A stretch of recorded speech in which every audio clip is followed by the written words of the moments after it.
Okay, that's interesting. Dan, if you have a problem with the computer of Abdulatif, you can use mine. No problem. He's on here now. I think you can hear it, right? We can. Hello, testing.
Doesn't say about this.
Good morning, colleagues. Seems there's a complete silence here. I wanted to break it. Is it how it's supposed to be? I don't know. Are we live already? Good morning. Hello, Alter. How are you? Good morning. Good Thank morning. you. Good morning, all. Yeah, we're starting in actually now. Yeah. If you want to do a mute for this.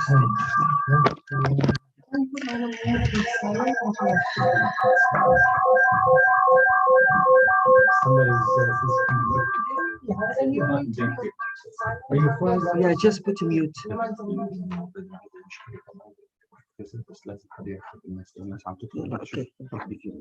Okay. So we're going to start in, actually we're going to start now. Yeah. Okay, ladies and gentlemen, good afternoon, good morning, wherever you are joining us from. And to start here, I would like to welcome all of you, especially here our colleagues joining us here in the office in Geneva, our British colleague, our Turkish colleague, and our American colleague. Thank you for being with us. So to start, I would like to welcome all of you and provide some quick tips to ensure a smooth meeting. If you are a panelist, please use a headset with microphone if possible to reduce any background noise. If you are speaking, make sure to stick to the time allocated to you, please. If you are attendee, you can choose the translation you want by selecting the globe button at the bottom of your screen. You have the option between Arabic or English. After selecting the language, press done. I know some of our colleagues, they're asking for Turkish translation. I think some of our technical team are taking care of this. As our time is limited, we will save question until Q&A and the end of the session. And I kindly ask the audience to pose their questions in their Q&A at the bottom of the window instead of the chat so that they can be read out at that time. I would like now to invite the President of the Syrian Negotiation Commission, Mr. Anas Al Abda, to welcome you all. Mr. President, the floor is yours. Thank you very much. شكرا جزيلا العزيزة هند قبوات، وتحية لكل المشاركين بهذه الفعالية المهمة. وفي البداية أود أن أشكر الدول الراعية لهذه الفعالية، أشكرهم على دعمهم، وأيضا ليس فقط لهذه الفعالية وإنما الفعاليات السابقة واللاحقة. وأود تحديدا شكر الزملاء الأعزاء في الاتحاد الأوروبي في ألمانيا وتركيا والولايات المتحدة، المملكة المتحدة وكندا، وكافة الدول التي تشارك معنا اليوم وشاركت وستشارك في فعاليات سابقة قادمة في المستقبل. هذه الفعالية مهمة جدا لأنها تتحدث وتناقش ما له علاقة مباشرة باحتياجات ملايين السوريين. كثير من هؤلاء دفعوا أثمان باهظة خلال ال10 سنوات الماضية، منهم من نزح لأول وثاني وثالث مرة خلال الأعوام الماضية. هؤلاء يستحقون منا الكثير ويستحقون الدعم. والمعنى الحقيقي للسياسة هو أن ننظر باحتياجات الناس وأن نقدم الخدمة والخدمات لهؤلاء الناس. لذلك أعتقد أنه هذه الفعالية مهمة، وأود باختصار شديد أن أقول أنه في هناك عدد من النقاط الأساسية التي يجب أن نركز عليها. أولاً، تجديد قرار مجلس الأمن رقم 2504 ل2020 لتمكين الأمم المتحدة من إيصال المساعدات الإنسانية عبر الممرات العابرة للحدود من أجل إنقاذ ملايين المدنيين، وإضافة جميع نقاط العبور الحدودية للقرار الجديد التي تم تضمينها في قرار مجلس الأمن الأصلي رقم 2165 ل2014. هذا مهم جدا أن تعود كل المعابر مفتوحة. ثانيا، مواصلة عمليات المساعدة عبر الحدود إلى شمال سوريا وزيادتها من أجل ضمان استمرار توفير الإمدادات والمعدات الطبية الأساسية والمواد الغذائية وغير الغذائية ومواد الإيواء وكل ما له علاقة باحتياجات الناس. ثالثاً، ضمان الوجود الميداني المستمر للأمم المتحدة في شمال غرب سوريا، بما في ذلك إنشاء مكاتب ميدانية من أجل زيادة وتسريع فعالية العمليات الإنسانية للأمم المتحدة وضمان إيصال المساعدات الإنسانية. رابعاً، استدامة وزيادة تمويل المساعدة الإنسانية في جميع القطاعات: الصحة، المياه، الصرف الصحي، المأوى والمواد الغذائية وغير الغذائية، وكما لا ننسى التعليم والحماية وسبل العيش، وذلك من أجل تلبية الاحتياجات الأساسية والماسة للنساء والأطفال والرجال. خامساً، دعم إنشاء فرق العمل أو غرف عمليات الاستجابة المشتركة لتنسيق الجهود بين منظمات المجتمع المدني السوري والمنظمات الإنسانية ووكالات الأمم المتحدة، بما في ذلك منظمة الصحة العالمية بالإضافة إلى المانحين. سادساً، زيادة الدعم للتأهب والاستجابة لوباء كورونا في شمال غرب سوريا، وهذا يتطلب دعماً في المساعدة الطبية وتوصيل الإمدادات والمعدات الطبية الأساسية كمعدات الوقاية الشخصية وأجهزة التنفس الصناعي ومجموعات الاختبار وما إلى ذلك، والإنشاء العاجل لمراكز الحجر الصحي، ودعم جهود الحكومة السورية المؤقتة بهذا الشأن التي تقوم بعمل جبار في مكافحة كورونا، هي بالإضافة إلى عديد المنظمات السورية في هذا الشأن. سابعاً وأخيراً، إنشاء آلية مراقبة لضمان توزيع المساعدات بكفاءة وفاعلية وفقاً لأعلى المعايير الإنسانية، وإصلاح وتجديد العديد من المرافق الطبية وكل ما يتعلق بالمياه. كما تعلمون هناك مشكلة كبيرة بهذا الموضوع، لضمان توزيع الماء النظيف والآمن ولتوفير الوصول العادل للمحتاجين، وبخاصة في مخيمات المشردين داخليا. هذه نقاط سريعة وددت أن أضيء عليها، ومرة أخرى أشكر لكم مشاركتكم في هذه الفعالية، وآمل منكم إيلاء هذه النقاط الاهتمام والنظر فيها بجدية، وخاصة بالنسبة للدول التي لها علاقة مباشرة بهذا القرار وبالعمل من أجل تفعيل هذا القرار وإعادته مرة أخرى لسنة قادمة مع كل المعابر كما ذكرنا، مع كل المعابر الحدودية. شكرا لكم مرة أخرى، ومعك المايك أستاذة هند. Thank you very much, Mr. President. I would like to ask Ambassador Thomas Wagner, again, I echo my colleague Anas, to thank the EU for their endless support for us and their support in all the way in cooperation in our office and for the SNC. Mr. Ambassador Thomas Wagner, Deputy Head of the EU Delegation to the UN in Geneva. Thomas, the floor is yours. Thank you so much, Hind. And I would like to thank the SNC President, Anas Alade, and your office for organizing this event and for giving us the opportunity to hear directly from the key humanitarian actors in Gaziantep and people from Idlib about the humanitarian needs and challenges faced by Syrians today. And we believe it's a very timely event because in a few weeks' time, there will be discussions in the UN Security Council about the renewal of the cross-border resolution 2533, which is a resolution allowing the UN agencies to deliver from Turkey life-saving humanitarian aid to over 2.7 million of people in dire need in Idlib and the Northwest. And the fact that this event is co-sponsored by the EU together with the US and the UK, Turkey, Germany, and Canada is a strong sign that we in the international community are fully supporting the renewal of this important resolution. Now, let me say a few words as to why we as EU believe that cross-border aid delivery and the renewal of this resolution is so critical. First, we all know that Syria is one of the worst humanitarian and displacement crises in modern times.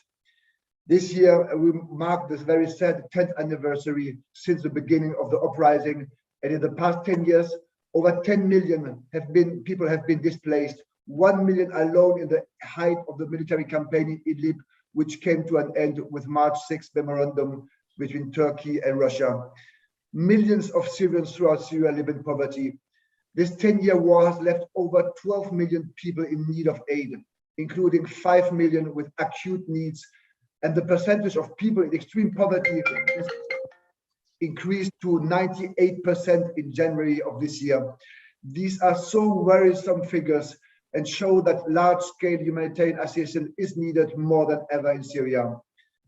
Secondly, in the past, 10 health facilities, schools, houses, and basic infrastructures like water stations and sanitation facilities have been widely destroyed during the war, depriving millions from basic services. This has included, regrettably, the deliberate bombing of hospitals, which were in the UN deconflicting mechanism. The latest incident 2 months ago in Atareb killed and injured medical workers and patients. This is not only deeply deplorable, it is also a serious violation of international human law that should spare civilians and civilian infrastructures and medical missions. Humanitarian needs have been at the core of the EU assistance to Syrians inside and outside Syria. As the biggest donors with its member states to the Syrian crisis, the EU mobilized over 5.3 billion at the last Brussels conference in April 21 to alleviate the needs of the most in need. Since 2014, cross-border operations have been the crucial lifeline for the UN and NGOs for providing millions of ordinary Syrians, women, men, and children in non-governmental controlled areas with essential aid. Unimpeded humanitarian access should be provided through all modalities, but cross-line deliveries alone from Damascus will not be able to meet the significant scale of needs of millions of Syrians. It requires robust logistical capacity and a principled humanitarian approach to ensure aid reaches the most vulnerable based on the fundamental humanitarian principles of impartiality, neutrality, and independence. And this is why the Security Council resolution is so essential. It's a humanitarian resolution to facilitate access out of pure logistical necessity, and this was confirmed by the recent UN Secretary General report on cross-border and cross-line operations. So cross-line is not an alternative of cross-border. We know that the closure of the border crossing in Yahuga in December 2019 has limited the ability of humanitarian actors to meet needs and depend on the Syrian government willingness to approve cross-line deliveries. The closure of Bab al-Salam border crossing in July 2020 has left over 1 million people without direct access to basic aid, forcing the UN to redirect humanitarian deliveries through dangerous routes. Numbers speak for themselves, and the number of cross-line volume has certainly not met all needs, even if we saw an increase in recent weeks. Nor have there been guarantees that aid was delivered along the humanitarian principles to those in most need and to those NGOs and medical centers that benefited from the cross-border humanitarian operations before. So the risk of politicization and weaponization of aid is simply too high. And a renewal of the resolution is also critical in the context of the political process we are having here in Geneva, a crucial confidence-building measure that should help create the conducive environment for political talks in Geneva. So the EU position is very clear. The cross-border resolution needs to be renewed unconditional for at least 1 year, and all border crossings should be reopened. The continued rising COVID-19 pandemic infection in Syria and planned vaccinations require all cross-border crossings to be reopened. In other words, we need to ensure the resolution provides for sustaining the lifeline of UN and NGO cross-border aid operations from Turkey to northwest Syria via the agreed cross-border points, and also to reopen Bab al-Salam and Yaruba border crossings to allow the UN and NGO cross-border aid operations from Iraq to northeast Syria and more cross-border deliveries into northwest. Any Security Council resolution that would provide for less than these two very operational humanitarian demands will, from our point of view, result into a further deepening of the already unfolding humanitarian catastrophe for the 4 million civilians in northwest Syria and over 2 million in northeast Syria. To conclude, I would like to stress that the EU fully supports the renewal of the resolution and remains very committed to provide essential humanitarian support to all those in need in Syria. I thank you so much. Thank you, Your Excellency. Thank you for your kind words and the commitment of the EU to deliver the humanitarian aid. Thank you. I would like now to ask Arzu Ershlik, the Deputy Permanent Representative of the Permanent Mission of Turkey to the United Nations Office at Geneva and other international organizations. Here, we call her sister and we call our Turkish colleagues brothers and sisters to thank them for all their stand for the Syrian people. Arzu, the floor is yours. Good morning, Hind. Thank you very much for your welcoming words. It's our pleasure. And I also would like to say good morning to all other distinguished participants. I would like to thank the Syrian Negotiation Commission for organizing this timely event, in which I believe we will find another opportunity to emphasize the importance of international community support to the Syrian conflict, which is referred as the most tragic humanitarian crisis since the Second World War. Unfortunately, after 10 years of this tragedy, over 80% of the population inside Syria is living in poverty line. More than 500,000 children under 5 suffer from stunting due to chronic malnutrition. 10 years of conflict have left millions of Syrians reliant on humanitarian assistance. Protecting civilians and maintaining the ceasefire in Idlib remain our top priority. Ensuring rapid and uninterrupted humanitarian access, providing suitable shelters for the IDPs are crucial for preventing any further displacement of civilians in the region. Today, I will not go into details of the humanitarian assistance of Turkey, as we will have the pleasure to hear from the distinguished representatives of Kızılay and Afad. The humanitarian crisis in Syria today is worse than last year, when Resolution 2533 was adopted, allowing the only remaining cross-border aid mechanism from Cilvegözü Bab el-Hawa border crossing. It is estimated that 13.4 million people are in humanitarian need.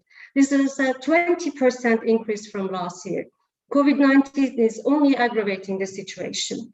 Northwest Syria is certainly one of the most affected regions from the Syrian conflict, where 4.2 million people live, of which 2.7 are IDPs, and 80% of the IDPs are women and children. The UN cross-border mechanism ensures that the international aid is delivered to people in need and offers the only lifeline for millions of civilians in opposition-held areas in northern Syria. We should remember that cross-border aid deliveries were authorized by the UN Security Council in 2014 because the regime was obstructing the humanitarian access to certain areas and was using starvation as a political tool to punish civilians. At that time, 4 border crossings were enabled for the use of the United Nations agencies and humanitarian partners without prior consent of the regime. The regime's actual behavior is no different from that time. It is still using starvation, interruption of essential services like electricity and water to crack down on civilians. Electricity is deliberately cut in Rasulayn and Tel Abyad regions and water in Elbab, endangering the proper functioning of health facilities and sanitation efforts against COVID-19. Recent clashes in northeast Syria have resulted in partial interruption of humanitarian access and delivery of humanitarian goods. If the cross-border mechanism is not extended, this would mean that millions of people would have to rely solely on cross-line aid missions, which will require regime authorization, with no guarantees that these requests would be approved, nor those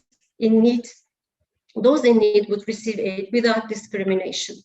The international community should insist on extending the cross-border mechanism, which is a transparent, UN-monitored and responsible aid delivery system. According to OCHA figures, the cross-border mechanism is essential to the survival of about 3.5 million people in northwest Syria. Cross-line mechanism cannot substitute the cross-border mechanism, especially in northwest Syria, where the regime continues to violate the ceasefire on a daily basis. The cruel and indiscriminate attack on a UN-conflicted hospital in Atalib, as well as airstrikes in near IDP camps and targeting trucks carrying humanitarian assistance in March, displays once again how the situation in Idlib is fragile and how civilians and civilian facilities are easily targeted by the regime. We believe the non-renewal of the cross-border mechanism in July would result in a humanitarian crisis, which is totally preventable on top of the many other challenges already underway. It will also negatively affect the efforts for a political solution, which Turkey strongly supports. We fully support the renewal of the resolution, and we hope that all members of the Security Council would prove that they really care about the Syrian people and vote for the extension of the cross-border mechanism. Thank you very much. Thank you very much, Arzu, for your kind words. I'd like now to ask Anthony Baird, the head of the U.S. Task Force Permanent Mission of the U.S. in Geneva, also happened to be here with us. Please, Anthony, the floor is yours. Thank you very much, Hind. Thank you to the SNC for organizing this event, including Hind Abdulatif, Dr. Anas Al-Abda. This is an issue, of course, which is probably the most important issue to be addressed right now in Syria. And I don't want to spend too much time because rather than listen to us diplomats, I think the great aspect of this event is that we can hear from people on the ground as to what the specific situation is. The UN cross-border has always been about one thing, and that is humanitarian needs on the ground. And what we need to determine in discussing these cross-border mechanisms is what is best for the people on the ground. More than 13 million people are in need of aid inside Syria, which has already been said. In April, the United States announced more than $596 million in humanitarian aid for Syrians in Syria and the region at the Brussels conference. And I thank my EU colleagues for organizing that conference again. This brings the US total in humanitarian aid to nearly $13 billion, but we realize that money alone is insufficient to alleviate the suffering inside Syria. The Assad regime continues to hinder and weaponize the delivery of life-saving aid, and the costs and logistics complexity of humanitarian assistance have only grown since the closure of the UN border crossings at Bab al-Salam and at Yarubia. The single remaining UN border crossing at Bab al-Hawa remains indispensable to ensuring the delivery of food, shelter, and medical supplies, including as part of the UN's vaccination campaign for the northwest of Syria. The 4 million people of the northwest of Syria depend on the 1,000 UN trucks that use the crossing every month. The numbers are clear. There is simply no alternative that can match the scale and scope of the UN cross-border humanitarian mechanism. It is clear that one sole crossing point cannot alone meet the needs of the region. Additionally, there is no alternative vaccine distribution plan in northwest Syria should the UN lose access to Bab al-Hawa. The Northwest Syria vaccine campaign is separate from the COVID-19 plan that will vaccinate other regions of Syria, and it hinges on the use of the cross-border mechanism. There's currently a huge shortage of COVID-19 testing kits for Northeast Syria, and the WHO is having trouble getting these testing kits to cross-line to other areas. Prior to the loss of Yarubia, the World Health Organization would have been able to bring these supplies into the Northeast without the complexity and the obstruction that is happening right now. And all you need to do to see the effect of losing cross-line assistance is look at the difference in the prevention and treatment of COVID-19 in the Northeast, in Damascus, and in the Northwest. And it's clear that the cross-border mechanism is absolutely essential in order to fight COVID-19 in this area. As Secretary Blinken has stated in the UN Security Council in March, we believe the only just solution is for the reauthorization of Bab al-Hawa for 12 months and for the reinstatement of the crossing at Bab al-Salam in the Northwest and Yarubia to serve the Northeast. Thank you, and I look forward to hearing from all of you today.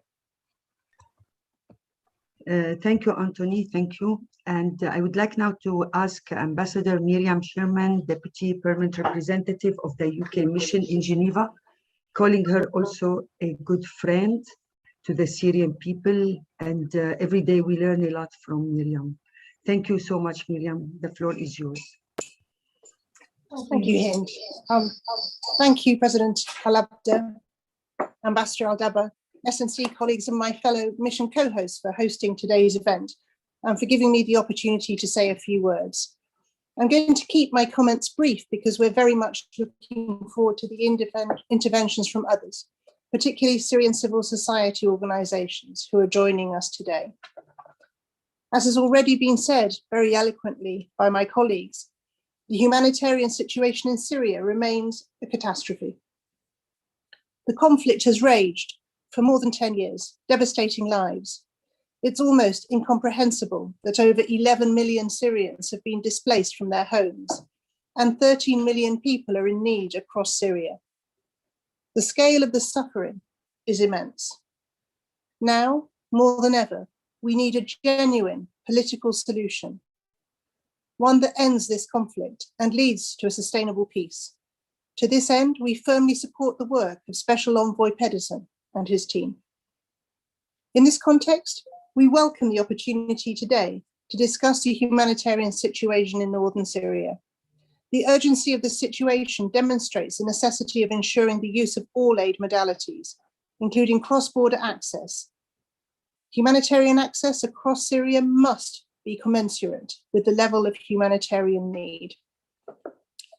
Last year, the adoption of UNSCR 2533 with only one crossing for 12 months made it much harder to deliver life-saving aid into parts of northwest Syria. Those who vetoed the continuation of broader cross-border assistance claim that it's not needed because needs can be met through cross-line deliveries from Damascus. The evidence shows us that this is not true. There has not been a single successful cross-line mission into the northwest to date. And in northeast Syria, cross-line aid delivery from Damascus has failed to fill the gaps left by the closure of the Yarubia crossing. The UN has been clear on this issue, with Under-Secretary General for Humanitarian Affairs and Emergency Relief Coordinator Mark Lowcock stating, cross-line assistance is not delivering at the scale or frequency required to meet the humanitarian needs. Put simply, the survival of many innocent Syrian people relies on 2533. There is also now the additional imperative of vaccine deliveries. As we said in the Security Council, we are extremely concerned about the predicted disruption to vaccine deliveries should the Bab al-Hawa mandate fail to be renewed. Such a failure would impede the global fight against COVID-19 and contradict the Security Council's own ambition as set out in UNSCR 2565.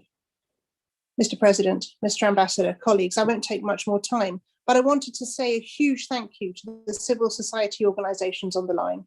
We're pleased to be able to hear today from women's organizations working inside Syria. From the comfort of Geneva, we should not forget that it is these civil society organizations who are on the ground, saving lives, improving lives, and doing all they can in unimaginable circumstances. I pay tribute to these women and to these organizations. Thank you. Thank you, Miriam, for your kind words. I would like now to ask my colleague Rory Rotsep-Hearn, the first secretary for the Permanent Mission of Canada in Geneva. Please, the floor is yours, Rory. Hi, thank you very much, and then thank you to the SNC and to everyone on the panel today for giving us the chance to talk about this important issue. I really won't take much. I think we're running late on the agenda, so I just want to quickly say that, of course, my colleagues here have said most of the important points here, and Canada is also very concerned by the increasing attempts to politicize and control the access to humanitarian assistance in Syria. The Secretary General of the UN has made it clear that more humanitarian access in Syria is needed, not less, and that access has to continue through all modalities, cross-border and cross-line. We know that cross-line, of course, isn't enough, and there has yet to be a single cross-line delivery of assistance in the northwest of the country. So, as Tony mentioned as well, the cross-border operation is ever more critical as COVID vaccines are distributed, as this will continue likely well past July of this year. So that's basically all I'm going to say, and I'm going to turn it over to the panelists. The delivery of life-saving assistance to Syrians should be our first priority, and it should be everyone's first priority, and we'll continue to support efforts to ensure unhindered access to those most in need. But we're very eager to hear the rest of the conversation today, and thank you very much to everyone participating. Thank you so much.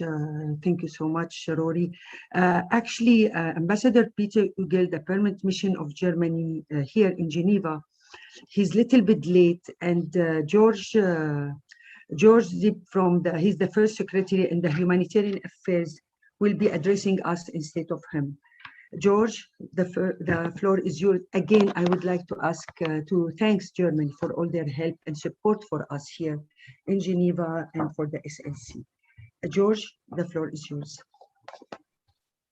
Thank you, Hind, and thank you to the SNC for organizing this event. I apologize for Ambassador Ugel, who had a conflicting schedule, and he asked me to deliver these short remarks on his behalf.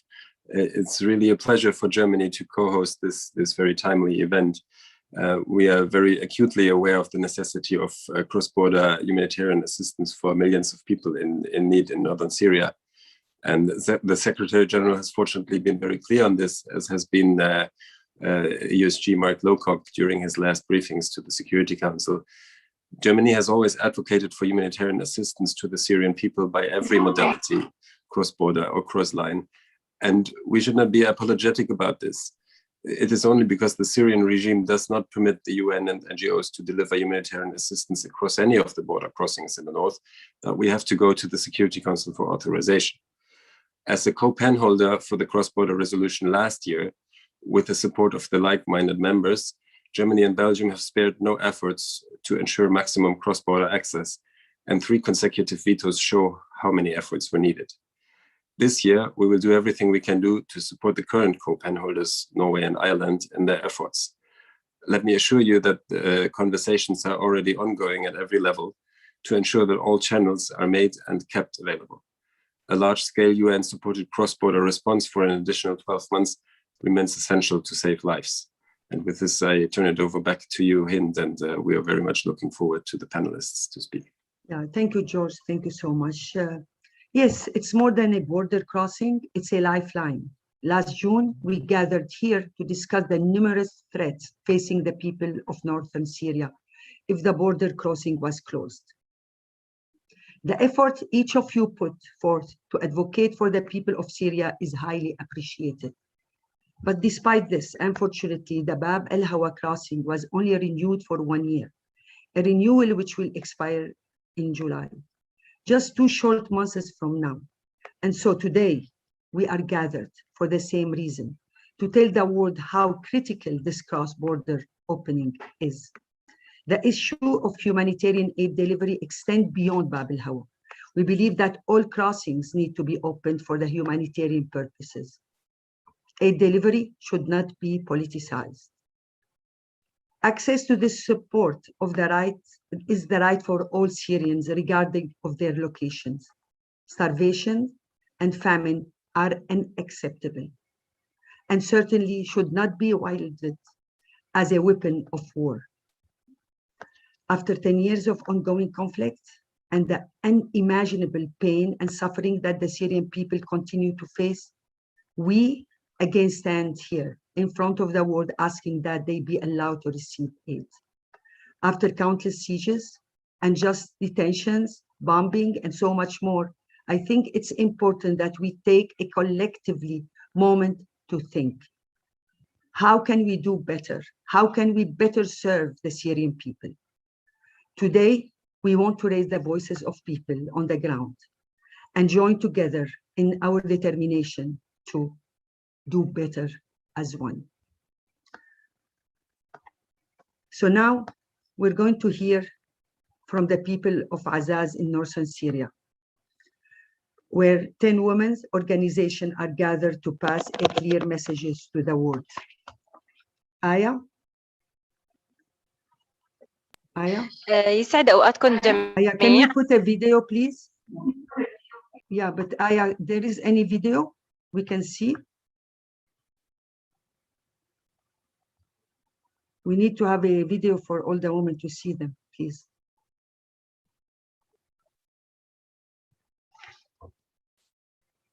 Can you put a video?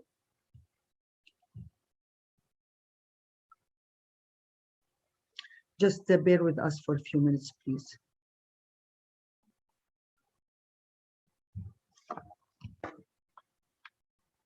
Aya, we can't hear you and we can't see you. So I think يسعد أوقاتك. but we need to see the video, Aya. تمام. We need to see the في عنا video, Aya. عم تشوفوني؟ No, we can't see you. So listen, what about, can you take care of the videos so I can give maybe Muhammad Hasno the floor? He can speak so we can take care of the technical issue in Azaz. Yes, Aya. So let me ask Mr. Muhammad Hasno, the Executive Director for the Assistant Coordination Unit in Gaziantep, to address us, please. Please, Aya, in the same time, please take care of the video and the technical issues. Yes, Muhammad, the floor is yours. Thank you so much, and hello, everyone. I'm Muhammad Hasno, the CEO of Assistant Coordination Unit, ACU. Actually, I would like to summarize some of the results of the Syrian disaster in the number. Despite of all the efforts of the UN agencies, but the Syrian people are still in their need.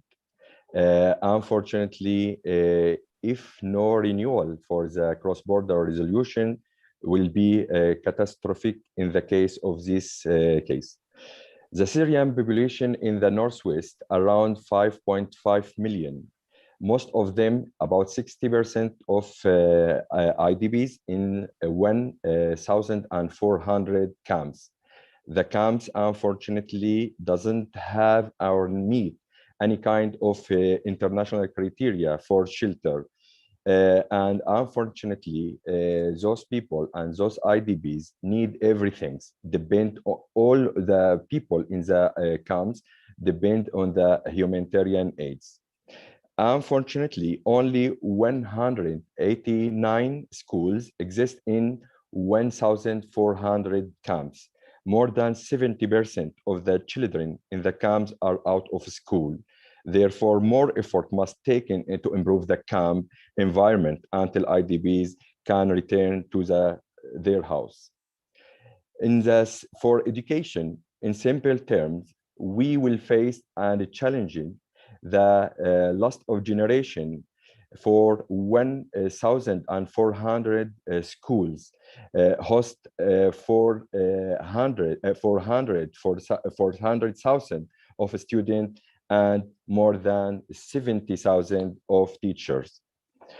Unfortunately, during the year of 2019 and 2020, regarding to our role in the information management and with coordination with the education cluster in OCHA office in Gaziantep, regarding to the report of the joint education assessment report for out of school children, the report recorded more than 66% of children in North Syria attend the school.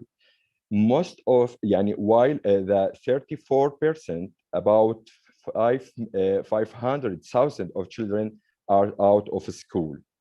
According to the School in Syria report, version 6, issued by IMU of Egypt, the percentage of dropout students in northern Syria estimated 63% of children aged between 6 and between 18 during 2020 and 2021 academic year. The study covered 1,400 schools, hosted more than 400,000 students. More than 69% of the students in the assessed school align with their school grades, while educational level of 31% of the students are not. 12% of the teacher within assessed school didn't receive any kind of wage in 2020 and 2020 of year. Most of the schools, unfortunately, not equipped for the student who is disability. Especially with COVID, the education become on the top priority of the humanitarian aid.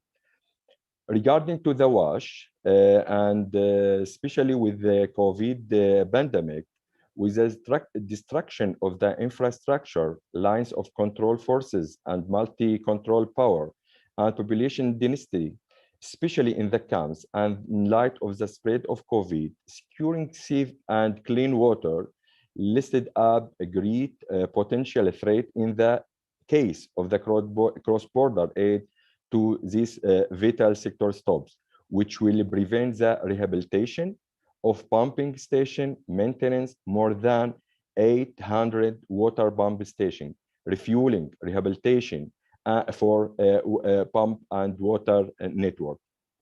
Regarding to the food security and the economic, just 59% of male between the ages of 20 and 45 got job opportunity, and only 32% of female from the same age group got a job opportunity. 14% of the population do not have secure income, while the monthly income of the 37% of population is not mean the minimum survival expenditure level, which is estimated at $90 per family in Syria. People depend on the agriculture in the northwestern Syria. Unfortunately, this sector is destroyed and need everything. Also, I would like to mention that Tal Abyad and Ras Al Ain until now doesn't have any kind of UN activities, and after 10 years of the crisis, the mechanism of response in the UN agency, I think it is not meet the requirement, especially because it is depend on the food basket and humanitarian. We have to thinking about renew the mechanism to respond the priority and requirement of the people to support resilience and to protect our generation from the loss.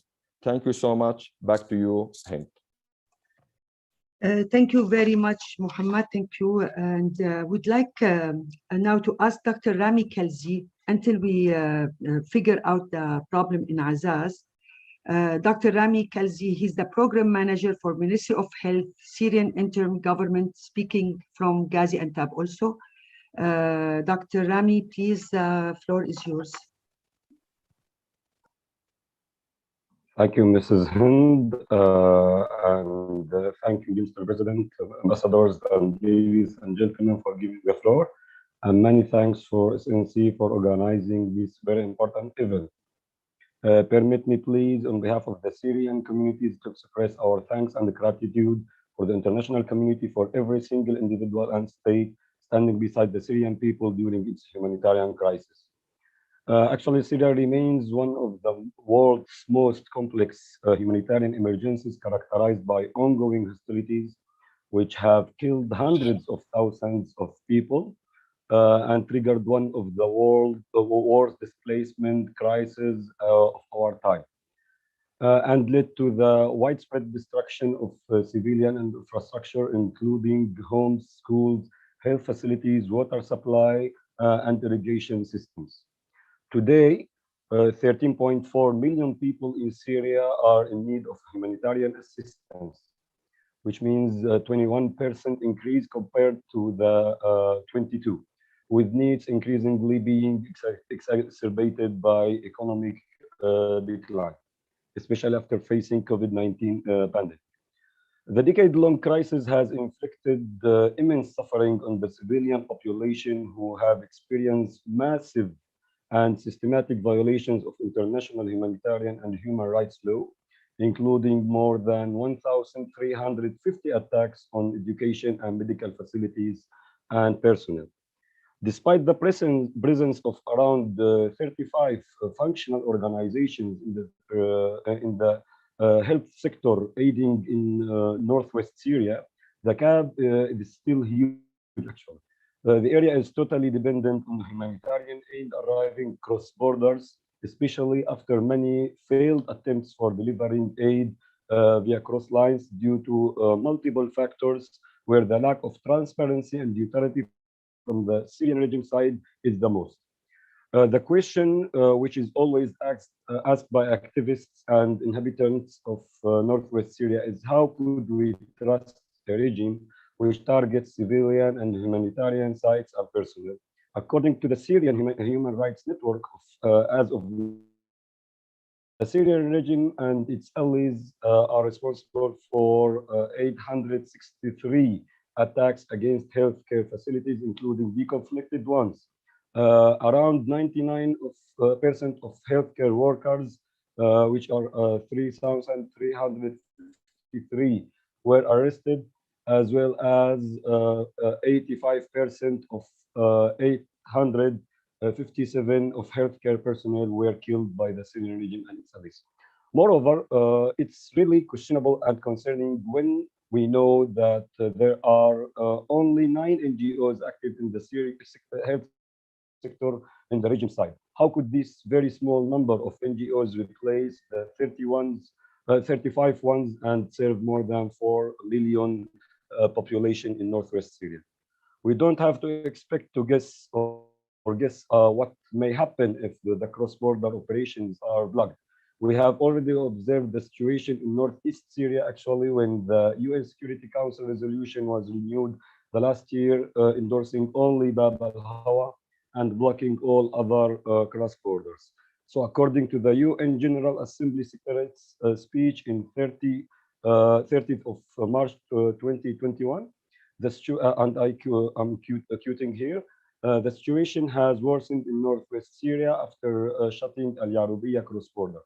Simply, there is no sufficient humanitarian aid for any kind reaching the area. Only 6 on-land shipments were delivered by UN, as well as 13 shipments by air dispatch. Quotation ended.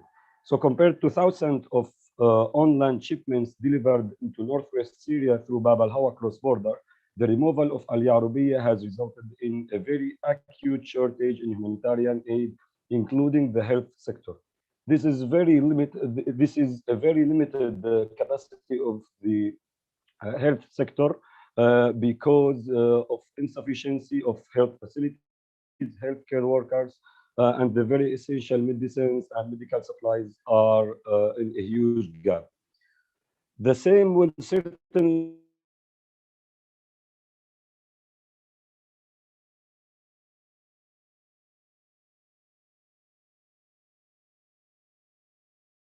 enormous shortages in medical supplies, rapid increase of referred medical cases towards Turkey, and considerable rise in morbidity and mortality rates.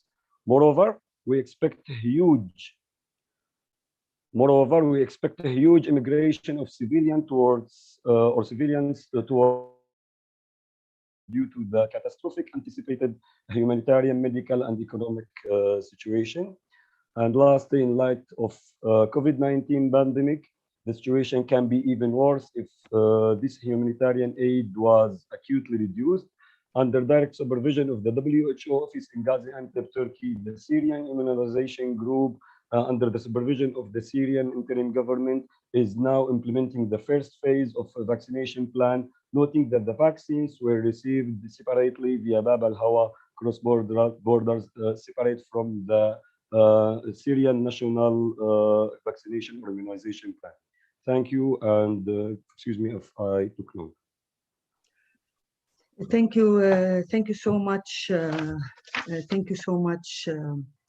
We're going to go back now to Azaz Center. I would like now to introduce Aya Badra, the coordinator of Tastakal Women Organization in Azaz, and who will be facilitating the meeting there and presenting our recommendations related to cross-border aid to Syria. She's a strong feminist activist who has been working on women issue for years, currently displaced in the northern countryside of Aleppo in Azaz. And Aya, the floor is yours. يسعد أوقاتكم جميع. حاليا نحن موجودين بعزاز على الأرض. في معنا نساء من الداخل السوري.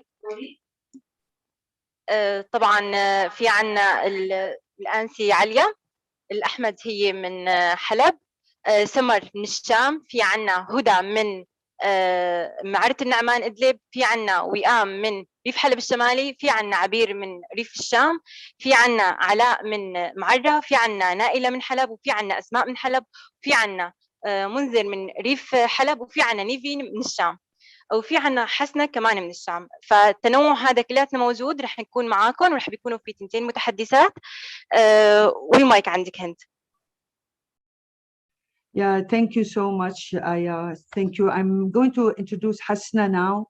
Hasna is displaced from Eastern Ghouta and previous detainees, as well as mother of two. Hasna is a civil society activist focused on women empowerment, center supervisor for gender mainstreaming in Kish Malik organization, and a volunteer in the women empowerment unit in the media sector. Hasna, the floor is yours.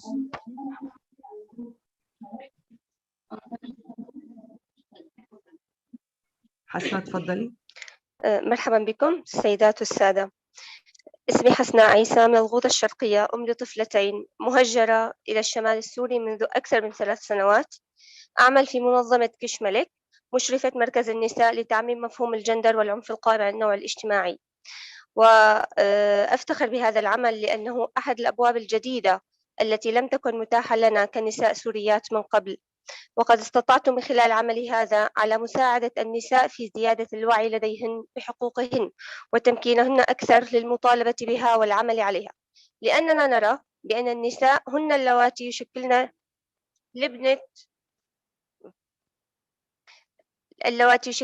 لبنة مستقبل سوريا القادم والمشرق. ومن المؤلم جدا أن تتوقف هذه الأعمال والتي تقدم لهؤلاء النساء الواعدات واللواتي سوف يقع على عاتقهن تشكيل سوريا المستقبل في حال أغلقت المعابر وتوقف الدعم الذي يقدم لهن لتأهيلهن ودعمهن ودفعهن للأمام. أنا معكم اليوم لأكون صوتا لهذه الشريحة، والتي تعد اليوم هي الشريحة الأكبر في المجتمع السوري، والتي تتكون من النساء وأيضا من الأطفال. نحن اليوم هنا في هذه الجلسة، والتي سوف يتحدد بها قرار أممي لأجل المعابر الإنسانية في سوريا، والتي هي شريان الحياة والمتنفس الوحيد لنا. سأتحدث إليكم في البداية عن تجربتي الشخصية في حصار الغوطة الذي امتد ل6 سنوات متتالية. كنت واحدة من بين مئات الآلاف بل الملايين من النساء والأطفال إن صح التعبير، وإن أخذتم بالاعتبار فقد طبق هذا النهج في عدة مدن أخرى في المناطق التي حوصرت سابقا مثل حمص وحلب وداريا ومضايا والزبداني. استلم نظام الأسد في تلك المرحلة مسؤولية دخول الإغاثات إلى المناطق المحاصرة، ولم يكن على قدر تلك المسؤولية، بل استخدمها كوسيلة ضغط علينا وحاربنا بها دون الشعور بأدنى مسؤولية أو رحمة اتجاه أطفالنا ومرضانا.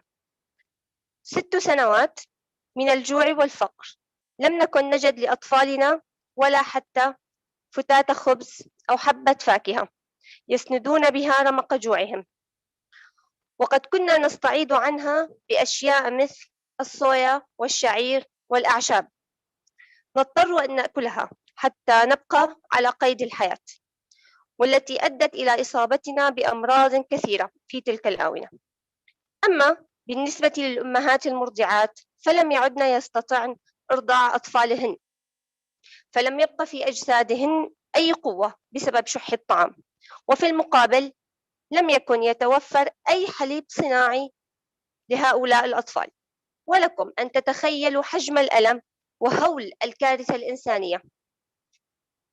لقد أثر الحصار علينا بشكل سلبي من جميع النواحي، حيث أثر الفقر على العائلات، مما أدى إلى انتشار ظاهرة زواج القاصرات، وانحدر التعليم، وانتشر الجهل أكثر وأكثر.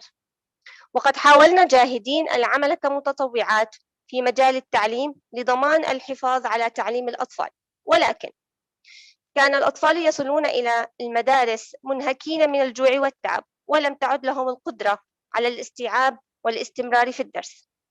انتشرت الأمراض بشكل كبير نتيجة الحصار والفقر، وقد وصلنا في تلك المرحلة إلى كارثة إنسانية حقيقية، مع العلم أننا كنا في تلك الفترة نعيش في بيوتنا على الأقل، وكان عددنا آنذاك في الغوطة وحدها لا يتجاوز 800,000 نسمة. فما بالكم اليوم إن أغلقت المعابر على أكثر من 4 مليون نسمة،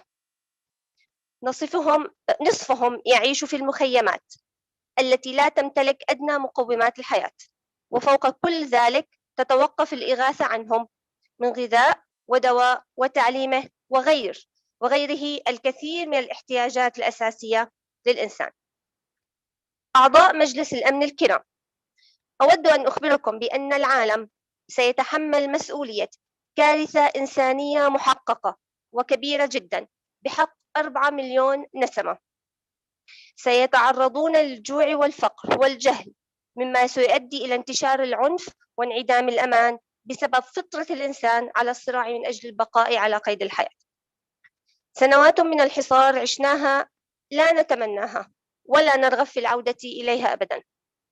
أخاف من تذكر تلك الأيام والتي كنت أبكي فيها كثيرا، عندما كانت ابنتاي تطلبان مني الطعام ولا أستطيع تأمينه لهن، مما يشعرني بالعجز، وقد أصيبت إحداهن في تلك الفترة بمرض في الكلية بسبب سوء التغذية ولم أكن أجد لها الدواء. لا أريد أن أتذكر كيف تهجرنا إلى الشمال، قاومنا وعشنا وتهجرنا من مدننا لأجل حريتنا وكرامتنا ولأجل الدفاع عن أخلاقيات ثورتنا. وإن لمن أبسط حقوقنا الإنسانية أن لا يمنع عنا الطعام والإغاثات الطبية، وهذا يشمل كل المدن السورية، لأن الحاجات الإنسانية للإنسان هي حق للجميع. نحن لا نريد أن نتهجر من بلادنا مرة أخرى، ولكن هل سيتحمل العالم جوعنا وفقرنا في حال أغلقتم المعابر وطالبناكم باللجوء إلى دول تقدم الرعاية والحماية لأطفالنا؟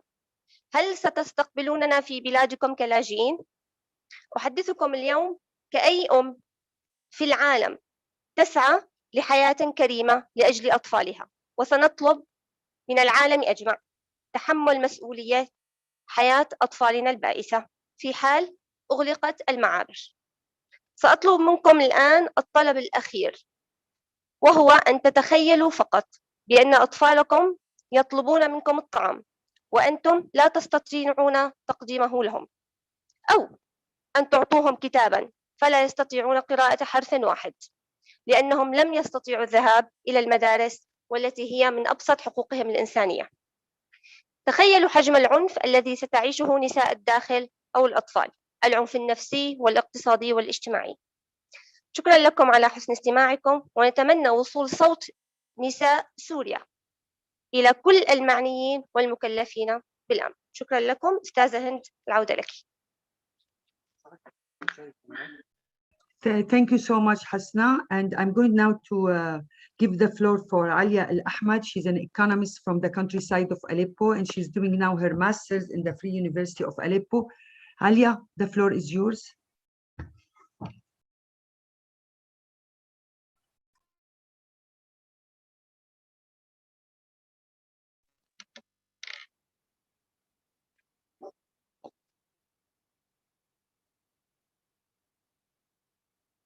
السيدات والسادة، تحية طيبة.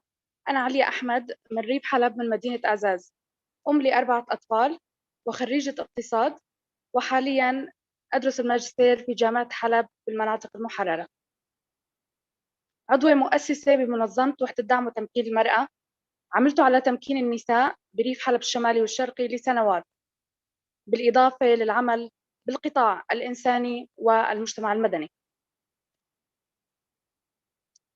لا يخفى على أحد الأوضاع الإنسانية الصعبة في سوريا واستمرار حرب نظام الأسد على الشعب لسنوات، ومع توالي موجات النزوح الداخلي ازدادت المآسي والأوضاع الإنسانية الصعبة سوءاً، حتى أصبحنا نرى الكثير من المآسي والأوضاع الإنسانية للعائلات التي تعيش تحت خط الفقر. وبالتوازي مع الأوضاع الإنسانية الصعبة، كانت الأمم المتحدة تقف إلى جانب الشعب السوري بتقديم المساعدات والتسهيلات، ولكن وللأسف تم إغلاق غالبية المعابر الحدودية بين سوريا ودول الجوار، باستثناء معبر باب الهوى الذي سينتهي التمديد له في تموز المقبل. وقد أشار الممثل الروسي إلى الأمم المتحدة مراراً إلى أن روسيا لا تخطط لتجديد هذا التخويل. هذا الأمر سيحرم 4 ملايين نسمة من الدعم الدولي الأساسي المقدم من خلال آليات مكتب الأمم المتحدة لتنسيق الشؤون الإنسانية.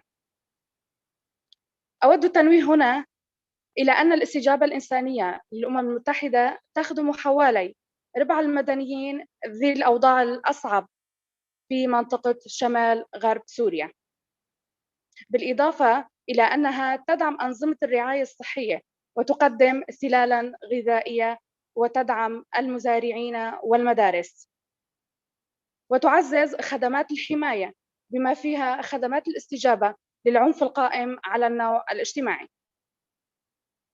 الكثير من المدنيين هم نازحين داخلياً يعيشون في مأوى مؤقت بعد النزوح من مناطق سيطرة نظام الأسد وحلفائه.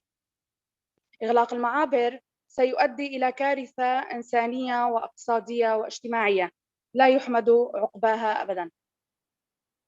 إغلاق المعابر يعني فرض الحصار الاقتصادي على آلاف النازحين داخلياً وتسليم زمام الأمور لنظام الأسد. هذا النظام الذي يتلاعب بالمساعدات الإنسانية المقدمة من الجهات الدولية ليمول جرائمه بحق السوريين. إغلاق المعابر يعني توقف المنظمات الإنسانية عن العمل بشمال غرب سوريا، وبالتالي تسريح المئات من الشباب العاملين بالمنظمات وركود لحركة الأسواق وتدهور بالحركة الاقتصادية بالمنطقة بشكل عام. هذا فضلاً عن التقلبات الكبيرة لأسعار الصرف في السوق وآثارها السلبية على المدنيين. أيضاً سيزداد معدل البطالة والفقر، وسيتوجه الشباب إلى جهات مجهولة، وسيكون العالم على موعد مع هجرة آلاف الناس لأماكن وبلدان جديدة بحثاً عن موطن أكثر أمناً. هذا الإغلاق سيقطع آخر حبل للنجاة من جرائم نظام الأسد. أصبح لدينا تخوف حقيقي من الآثار السلبية على إغلاق المعابر التي تعتبر بمثابة شريان الحياة لآلاف السوريين في شمال غرب سوريا. لنسأل أنفسنا الآن، ماذا سيحل بآلاف الأطفال والنساء إن تم إغلاق معبر باب الهوى؟ ماذا سيحل بآلاف الشباب إن فقدوا أعمالهم؟ إلى أين سيتوجهون؟ ماذا سيحل بآلاف الأسر الضعيفة المعتمدة على المساعدات الإنسانية؟ ماذا سيحل بآلاف النساء المعيلات لأسرهن والمستفيدات من هذه المساعدات؟ وأنا هنا أناشد كل من يسمعني الآن بأن يتم إعادة فتح كافة المعابر الحدودية مع دول الجوار حتى تستمر وصول المساعدات إلى المستحقين والمحتاجين في هذه المنطقة. حقيقة لا يوجد لدينا خيار آخر حتى يتمكن آلاف الناس من العيش بأقل هامش من مقومات الحياة. أتمنى أن لا تقطعوا حبل النجاة حتى لا تتكرر مأساة الغوطة وحمص ومضايا. وأخيرا أشكركم جزيل الشكر على حسن استماعكم ووقوفكم بجانب شعبنا المظلوم. لك الآن. نشكر المتحدثات معنا. حاليا رح نوصل الكلام للأستاذة هند. تفضلي أستاذة. Thank you so much, Alia, for the word. And now we have the honor to have AFAD with us, this organization who work day and night for the humanitarian issues and for us, the Syrian. I want to introduce Hamza Tasteldin Bey, the Deputy Head of AFAD, the Disaster and Emergency Management Presidency of Turkey. Mr. Hamza has been performing his duty as a Deputy Head of AFAD since 2021. He's responsible for emergency response, earthquake, education, planning and risk reduction, information technologies, and the communication department for sure. The floor is your Hamza Bey, and teşekkürler diyorum. Teşekkür ederim. Thank you very much, Mrs. Chair. I will continue by the interpreter from Turkish to English, if is it possible. And I will continue to with the Turkish language. Sayın moderatör ve kıymetli katılımcılar, böyle bir konferans düzenlendiği için herkese çok teşekkür ediyorum katkılarından ötürü. Özellikle CNC'ye. And starting with the CNC, I would like to thank to everyone for assisting and for making it possible to organize such a distinguished and timely meeting and organization. And I would like to welcome you all on my behalf and behalf of AFAD. İkinci Dünya Savaşı'ndan bu yana yaşanan en büyük insani krizlerden biri olan Suriye krizinin başlangıcından bu yana Türkiye, hem Türkiye içinde hem de sınırın Suriye tarafında yardıma muhtaç olan insanların yanında olmuş, onlara her türlü desteği vermiştir. And as you know, that starting with the Syrian crisis, which is of course the most devastating humanitarian crisis since the Second World War, and since its inception, Turkey, together with its all authorities and all the non-governmental organizations, as a complete society, has provided all means of support to Syrians, both inside our national territories and also on the other side of the border, and with all our capacity and capability. Türk Silahlı Kuvvetleri tarafından Suriye'nin kuzeybatısında, terörden arındırılan bölgelerde ve İdlib gerginliği azaltma bölgesinde yaşayan yaklaşık 5,5 milyon Suriyelinin temel insani ihtiyaçları Başkanlığımız koordinasyonunda ilgili kamu kurum ve kuruluşlarımız ve ulusal STK'larımız aracılığıyla sağlanmaktadır. And in the north of the Syria, and also in areas where we secured from the terrorism, and also in the Idlib tension reduction region, as the AFAD and as the Turkey, we are providing humanitarian assistance in coordination of AFAD presidency and in of course collaboration with our relevant national authorities, institutions, and also together with the national and international NGOs to around 5.5 million of IDP Syrians on the other side of the Syria. Ayrıca Birleşmiş Milletler ajansları ve uluslararası STK'ların sıfır noktası insani yardımları hususunda da işbirliği yapılmaktadır. And also as AFAD, we also cooperate with the UN agencies and the international NGOs on the cross-line humanitarian aid, and we provide all means of assistance and contribution to these cross-line assistance activities. Bu bölgelerde gerçekleştirilen çalışmalar neticesinde bölgede yaşanan Halep, Hama, Humus, Guta ve İdlib göçleri yerinde kontrol edilmiş, bölgede oluşturulan barınma alanlarının ihtiyaçlarının karşılanmasına yönelik çalışmalar AFAD tarafından yürütülmüştür. And in this aspect, and together with all activities that are conducted on the region, and we have controlled the migration movements on Aleppo, Hama, Humus, Guta, and the Idlib, and we try to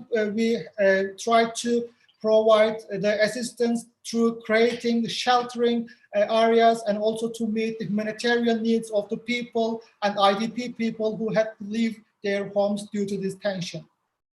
Değerli katılımcılar, nüfus hareketlerine yönelik yapılan çalışmalar kapsamında Halep, Hama, Humus ve Guta göçlerinde Cerablus, Elbap, Azez, Afrin, Cinderes, Sarmada ve Dana bölgelerinde yeni kamp kurulumları ve göç eden Suriyeli ailelerin kamplara yerleştirilmeleri gerçekleştirilmiştir. And distinguished participants, and in regard to demographic movements and activities that we have conducted as AFAD and the Turkey, and we have created new camps on the Cerablus, Elbap, Azez, Afrin, Cinderes, Sarmada, and the Dana regions after the migrations of Aleppo, Hama, Humus, and Guta, and we have settled Syrian IDP families and the people to the new camps constructed. Fırat Kalkanı, Barış Pınarı ve Zeytin Dalı bölgelerinde yerleşim yerlerindeki ihtiyaç sahibi aileler ve yaklaşık 120 kampta toplamda 275 bin Suriyelinin tüm insani yardım ihtiyaçları başkanlığımız koordinesinde yerli ve yabancı STK'lar aracılığıyla sağlanmaktadır. And after the Shield Euphrates, Peace Spring, and the olive oil operations, and in camps we have in 120 camps that we have constructed in the region. We have been providing humanitarian assistance to more than 275,000 Syrians, and together with the national and the international NGOs under the coordination of AFAD. Sivil inisiyatiflerin yeterli olmadığı noktalarda bizzat AFAD olarak da yardımlar sağladık. And when the civilian initiatives were not sufficient, of course, as AFAD, we have also provided first-hand humanitarian assistance to the people in need. İnsani yardım çalışmaları Çobanbey AFAD Lojistik Merkezi'nden koordine edilmektedir. And all the humanitarian actions of AFAD has been coordinated so far from the Çobanbey AFAD Logistics Center. 2016 yılı Ağustos ayından bugüne kadar söz konusu bölgelerde yaşamına devam eden Suriyelilere yönelik başkanlığımız yerli ve yabancı STK'lar tarafından Suriye'nin kuzeybatısına yaklaşık 188 milyon dolar değerinde insani yardım malzemesinin dağıtımını yapmıştır. And since August 2016, so far, of course, in cooperation and in cooperation with the national and the international NGOs under the coordination of AFAD, so far we have distributed around $188 million of worth of humanitarian assistance to the people in need on the northern Syria. Sadece 2020 yılında mali değeri yaklaşık 62,5 milyon doları bulan insani yardım malzemesi ihtiyaç sahiplerine ulaştırıldı. And only in 2020 we have distributed humanitarian assistance worth in amount of 62.5 million USD. İdlib göçü sonrasında yapılan çalışmalarda insanların artık daha modern şartlarda yaşamalarını sürdürmeleri için başkanlığımız ve ulusal STK'lar tarafından vatandaşlarımızın bağışları ile İdlib'in ülkemiz sınırına yakın bölgelerinde ilk etapta 50.000 adet biriket ev yapım çalışmasına başlandı. And after the migration of Idlib and seeing the need that the people need to live in more contemporary and modern conditions, and of course with the gracious donations of a Turkish nation, Afad presidency, together with the national NGOs, started to construct permanent houses, and at the first stage, 50,000 of brick houses were started to be constructed. Çalışmalar kapsamında şu ana kadar yaklaşık 36.000 adet biriket ev tamamlanmış, yaklaşık 25.000 aile evlere yerleştirilmiştir. And within this framework of mass housing project, so far we have completed construction of 36,000 of brick houses, and we have delivered these houses to more than 25,000 families so far. Söz konusu projenin toplam maliyeti yaklaşık 87 milyon dolardır. And estimate cost of this project is, of course, together with the infrastructures and the superstructures, is around 87 million American dollar. Değerli katılımcılar, az önce de belirttiğim gibi terörden arındırılan bölgeler ve İdlib gerginliği azaltma bölgesinde toplamda 5,5 milyon kişi yaşamaktadır. As I have just mentioned, in the areas cleansed from the terrorism and in the Idlib tension reduction region, there are around 5.5 million living for the time being. Söz konusu bölgelerde 1,7 milyon kişi kamplarda yaşamakta olup 3,4 milyon kişi insani yardıma ihtiyaç duymaktadır. And in these regions, 1.7 million people are living in the camp conditions for the moment, and more than 3.4 million needs humanitarian assistance. Birleşmiş Milletler tarafından söz konusu bölgelerde sektörler bazında aylık olarak 2,4 milyon kişiye ulaşılmaktadır. And UN, together with all agencies, access to 2.4 million on sectoral basis in order to provide humanitarian aid in different sectors. Birleşmiş Milletler tarafından aylık olarak bölgeye ortalama 1028 insani yardım malzemesi, 1028 tır insani yardım malzemesi ülkemiz Cilvegözü sınır kapısından Suriye'ye sevk edilmektedir. And UN agencies together and actually uses our Cilvegözü border gate for assisting to Syria, and on monthly basis there are around 1,028 truck passages on average in every month for assisting to Syrian IDPs. 2014 yılı Temmuz ayından itibaren sınır kapılarımızdan Suriye'ye geçiş yapan toplam tır sayısı 42.880'dir. And since 2014, the number of trucks passing from our border gates, which is from Cilvegözü and the Öncüpınar border gates to Syria, the total number of trucks passing is 42,880. Sektör bazında en önemli unsur olan gıda güvenliği ve geçim kaynağı başlığında 2021 yılı Şubat ayında Birleşmiş Milletler tarafından 1,9 milyon kişiye ulaşılmıştır. And UN, together with its agencies, has reached to 1.9 million people in the region under the sectors of food security and livelihood. OÇA'nın Kuzeybatı Suriye finansman açığı analizinde Nisan-Haziran 2021 tarihlerini kapsayacak şekilde 392 milyon dolar finansmana ihtiyaç duyulduğu, ihtiyacın %36'sı olan 140 milyon doların mevcut olduğu, ihtiyacın %4'ü olan 17 milyon doların taahhüt olduğu, ihtiyacın %60'ına tekabül eden 235 milyon doların ise ihtiyaç olarak hala durduğu belirtilmiştir.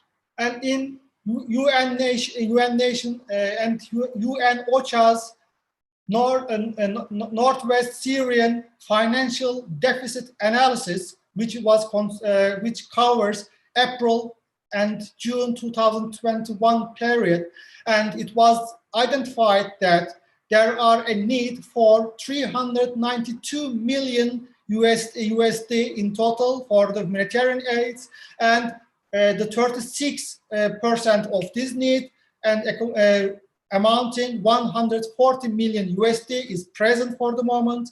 17 million, corresponding to 4% of the need, has been committed by the stakeholders, but still 60%, remaining 60% of this amount, which is corresponding to 235 million USD, is needed according to a report of the UNOCHA.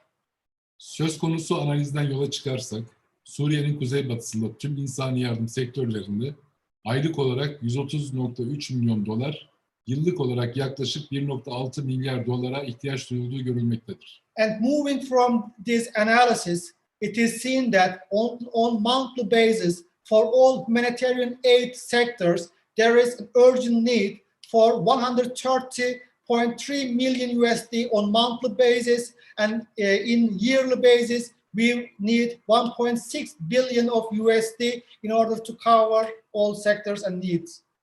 Değerli katılımcılar, söz konusu bölgelere yönelik Birleşmiş Milletler tarafından organize edilen insani yardımın kaynağı, paydaşların fon desteği ve büyük çaplı bir organizasyon sürecinden oluşmaktadır. And distinguished guests, as we all know that all assistance to the region comes from the funding assistance of the stakeholders and also large-scale organizations under the coordinationship and the leadership of the UN and its agencies.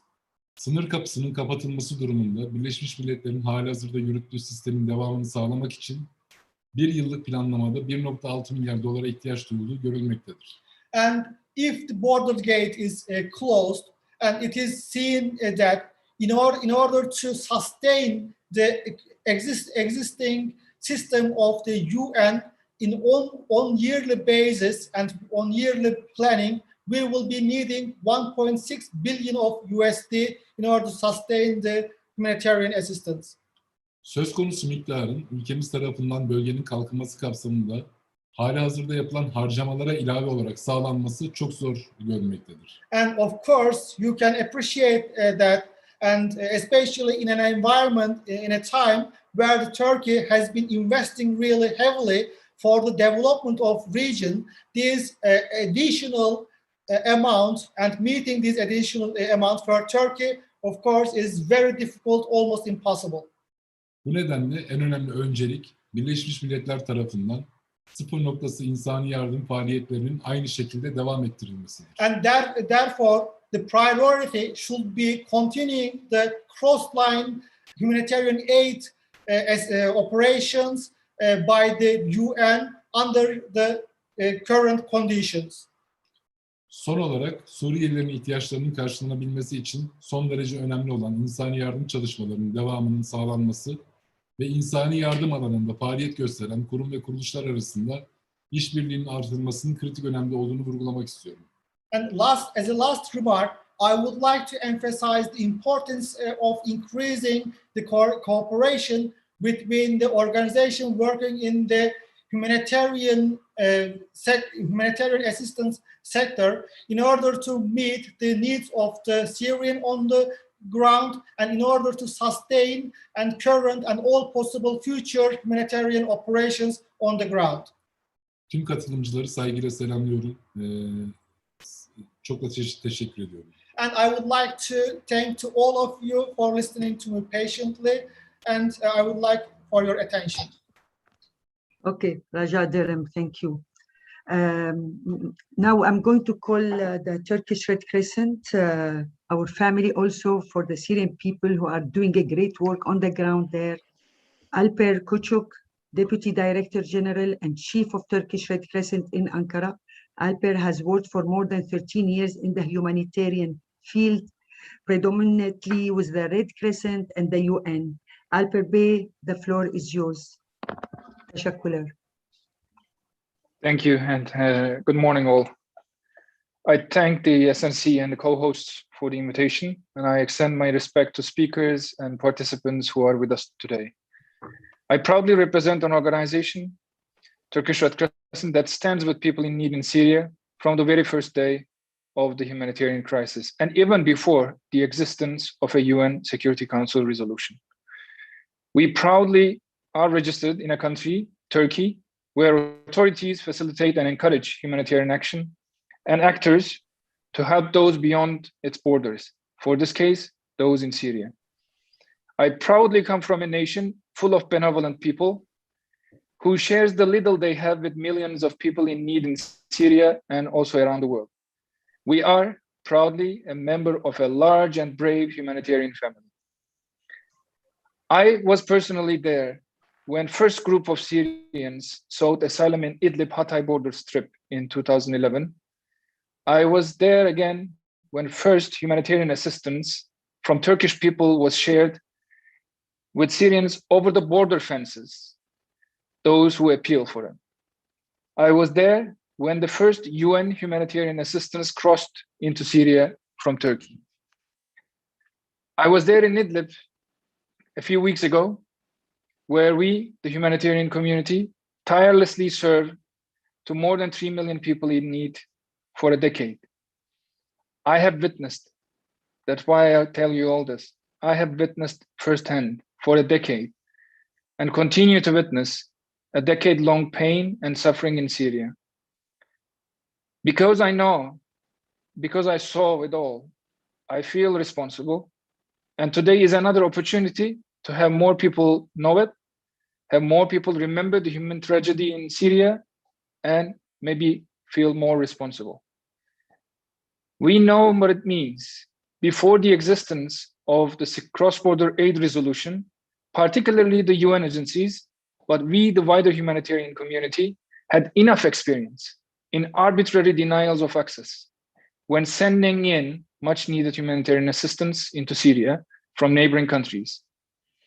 Days, weeks, months, silence.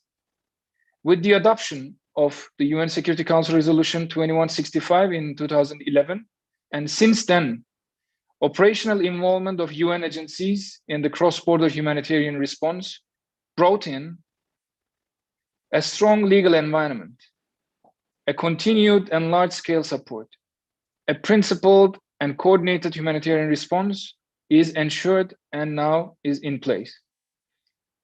Over a decade now, Syrian NGOs, Turkish NGOs, international NGOs, UN agencies, and donors, hand in hand and side by side, we saved and protected millions of lives. Tens of thousands of trucks not just carried boxes of food or hygiene, but they carried hope into Syria. Heroic work of Syrian NGOs, and all of us, the others, in support of them, reminded those in Syria that they are not left alone. We, as the Turkish Red Crescent, not just run a large-scale and multi-sectored operation of ourselves, but we also help requesting NGO partners with the facilitation of Turkish authorities in their logistics and customs procedure to cross humanitarian staff and supplies from Turkey into Syria. Today, I'm extremely uncomfortable that we humanitarians are pressed with such threats that our work may be hindered. While we can and must do more, I am extremely concerned that future of our work is so vulnerable to be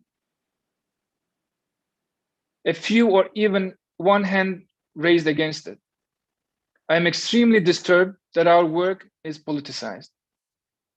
I am extremely concerned that even such a life-saving humanitarian aid resolution is time-bound, and we face this stress every 6 months or a year.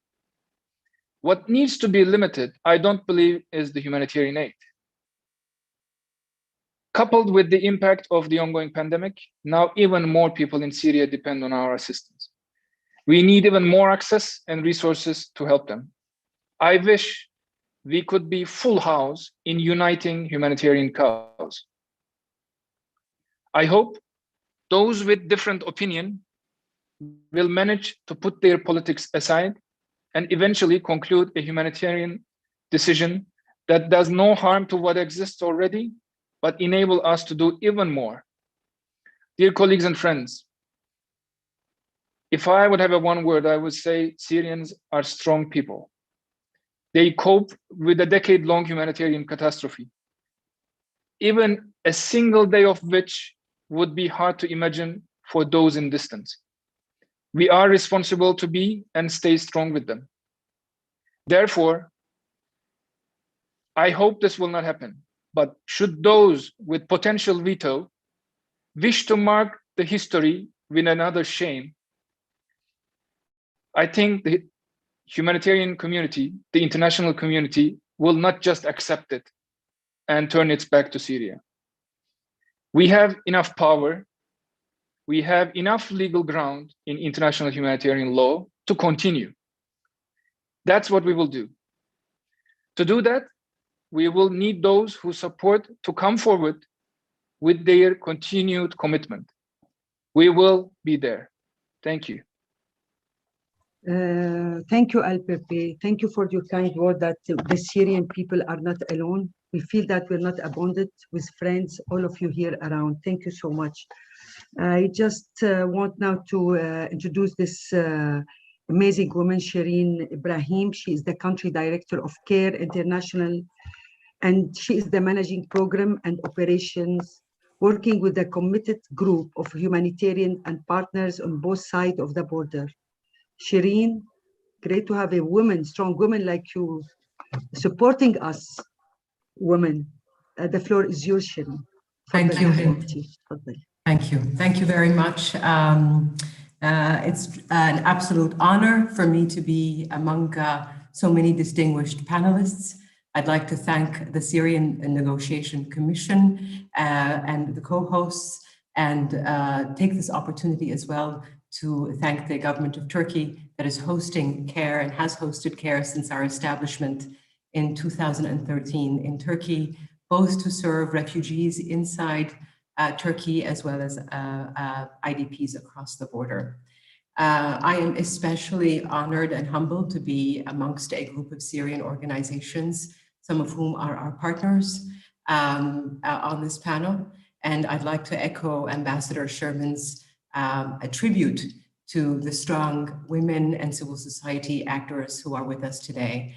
I want to do it by saying and acknowledging that while INGOs have been operating quite actively from Turkey and Gaziantep as a base, really the frontline effort, the heavy lift, the greatest sacrifice, the greatest risk, and the greatest burden is carried by our Syrian NGO partners. So it is only right for me to really acknowledge that effort, and especially so because what is to come in the unfortunate, hopefully unlikely event of a non-renewal is an increased pressure and responsibility on our frontline humanitarian workers and our Syrian NGO partners. So a tribute to them and a message from organizations like CARE to say that we continue to stand in solidarity with you and we will not relent regardless of the outcome of the resolution. There are several questions in the chat box that I've taken the liberty to look at, several from my brothers and friends, Qais, Mohammed, Qasim, and Ahmed, who asked about the implications of this work of the resolution on organizations like CARE, but also what happens if the cross-border resolution is not renewed. These are very important questions for us to answer, and I'd like to be able to tackle them. But first, I wanted to emphasize a few things. CARE as an organization is extremely concerned about the status of and the well-being of women and children inside the Northwest. I believe this issue was covered very, very appropriately by Alia and Hasna. Tahayati liku, Sabaya. I wanted to emphasize a couple of things so that we are not just talking about the statistics. We're talking about people, we're talking about lives, we're talking about our mothers and sisters and our daughters. When we look at the statistics, and again, for those of us who have read the most recent humanitarian overview of the situation in the humanitarian needs overview of the situation in Syria, you will notice that the brunt of this crisis is carried by women. When we talk about 80% of women residing in the current displacement and planned camps of the Northwest, we're talking about millions of women and children. We're talking about women and children who pre-crisis experienced food prices that were 29 times less costly than they are today. We're talking about women who never had to go out to the labor market and perhaps did not have the skills and the opportunity to go out and fend for their children and for themselves. We're talking about women who are today facing another health pandemic, health crisis, which is the maternal malnutrition crisis. We're talking about women who average, if they are lucky to find seasonal labor, we're talking about women who average $60 a day and who have to spend 50% of that on food and 10% of that on shelter and very little left to protect themselves and their young ones. The crisis, if we are to frame it for those who are going to make the decision on July the 10th, is a crisis that impacts greatly on women and children. And it is our moral obligation to highlight that the impact is most felt by women and children of Syria. We spoke to a woman recently and asked her about the implications on COVID and her mobility and whether or not she was able to seek protection in one of our women's and girls' safe spaces. And her response to us was heartbreaking. She said to CARE, COVID is just one more way for us to die. That inevitability is something that CARE and other NGOs, including international NGOs, will not accept.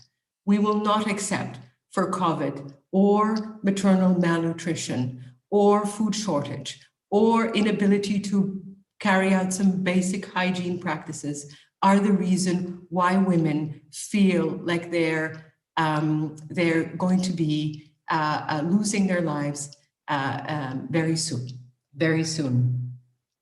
I want to talk about what that means for CARE because the situation needs to be clarified in terms of what the cross-border resolution or non-renewal actually means. The non-renewal, for those of our colleagues who have asked this question, has impacts on UN and UN agencies.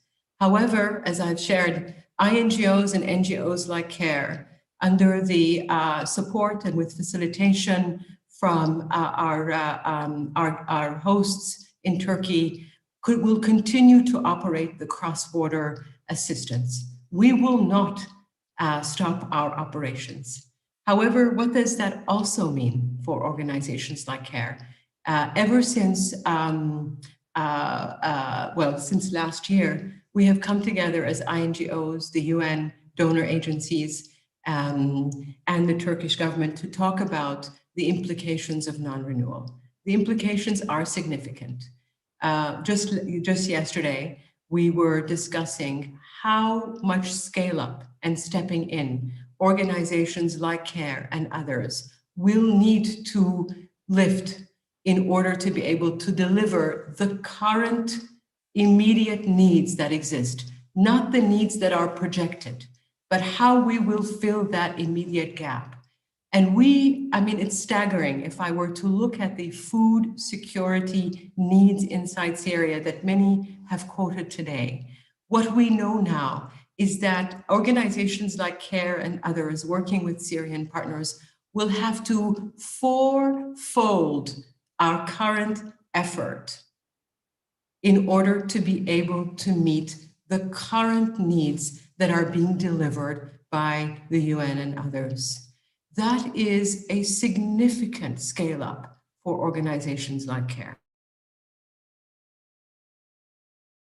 One of the things that we must emphasize to everybody who is part of the international community is that no NGO or group of NGOs can mitigate or can replicate the scale at which the UN is currently operating.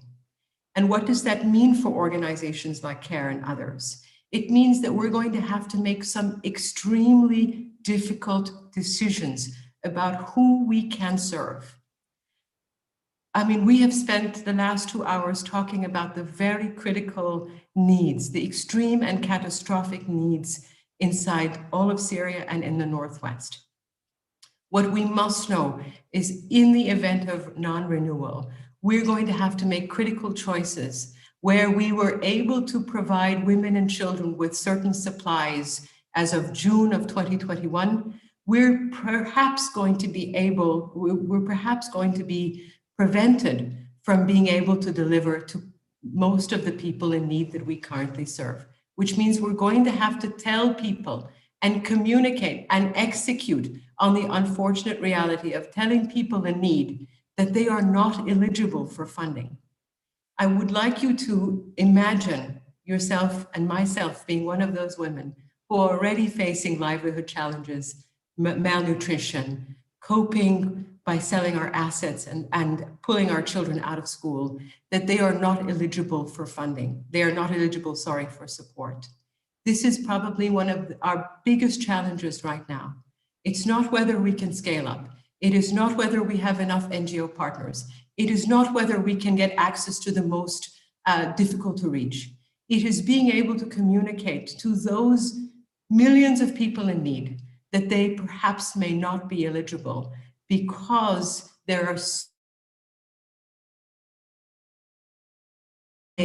is declining, because there are delays in our ability to move supplies with the timeliness and the quality that we would like. NGOs like CARE, again, to assure Qasim and Ahmed and Qais and other colleagues, we will continue to operate. We will continue to operate because our Syrian NGO partners are no less committed than we are. And I look to Dr. Sanhito because I know that you will also be speaking to that commitment. But I would like to emphasize, no amount of work by international NGOs can replicate the current scale of the UN operation. We will be forced to make difficult decisions. Those difficult decisions will bear security, compliance, and risk implications for us and our Syrian NGO partners and our frontline workers. But we will do our best, and we are committed, and we know that we have the solidarity and the support and the facilitation of our donors, of the UN as it continues to forge a path forward, regardless of the decision, as well as our partners on the ground and the Turkish government. So I just wanted to thank you. We are up to our responsibility. We will continue our mandate, but it is a difficult time. And I hope that we are up to that responsibility. Thank you again for this excellent panel and conversation. And my best regards to our colleagues inside Syria. Yeah, thank you, Shireen. Thank you for your kind word. I just getting all the feedback from some of the women that we have a great supporter. It's great to have a woman voice like you. Thank you. And now, last and not least, I'm going to introduce you to Dr. Ghassan Hito. He's the co-founder and board member of the Syrian Forum and the CEO of Ahsan for Relief and Development, who we often refer him in the civil society to as our rock. So, Mr. Hito, our rock, the floor is yours.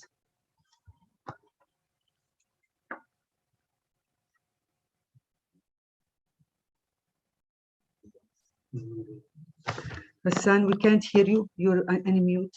Ghassan, we can't hear you, Ghassan. I got it. Yes, thank you. Sorry.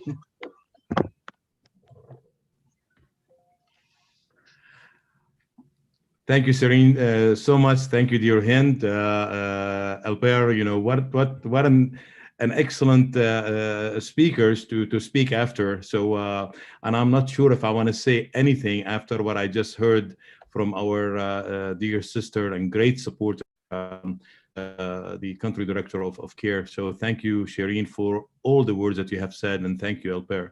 And thank you, Hind, for this opportunities. Your Excellencies, distinguished delegates, ladies and gentlemen, good afternoon. I thank you for your invitation to attend this meeting, and I extend my gratitude in this regard to my Syrian compatriots from Syrian Negotiations Commission and to the distinguished sponsors of this event. Unfortunately, the humanitarian situation in North and Northwest Syria has not improved.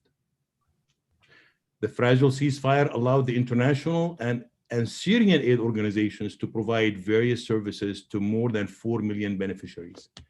Ahsan for Relief and Development, the organization I represent, has by itself successfully managed to provide 4 million services last year with the help of beautiful partners like CARE and the United Nations and others.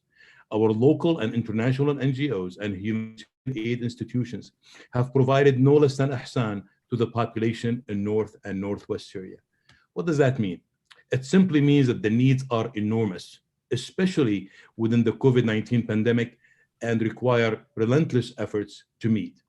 I will not repeat numbers, statistics, or figures. I believe you are all aware of them.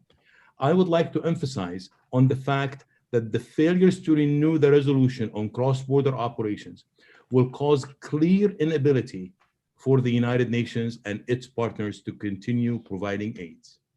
There is no substitute for the cluster system that is managed by the United Nations, which is the main tool to coordinate all humanitarian operations in Northwest Syria.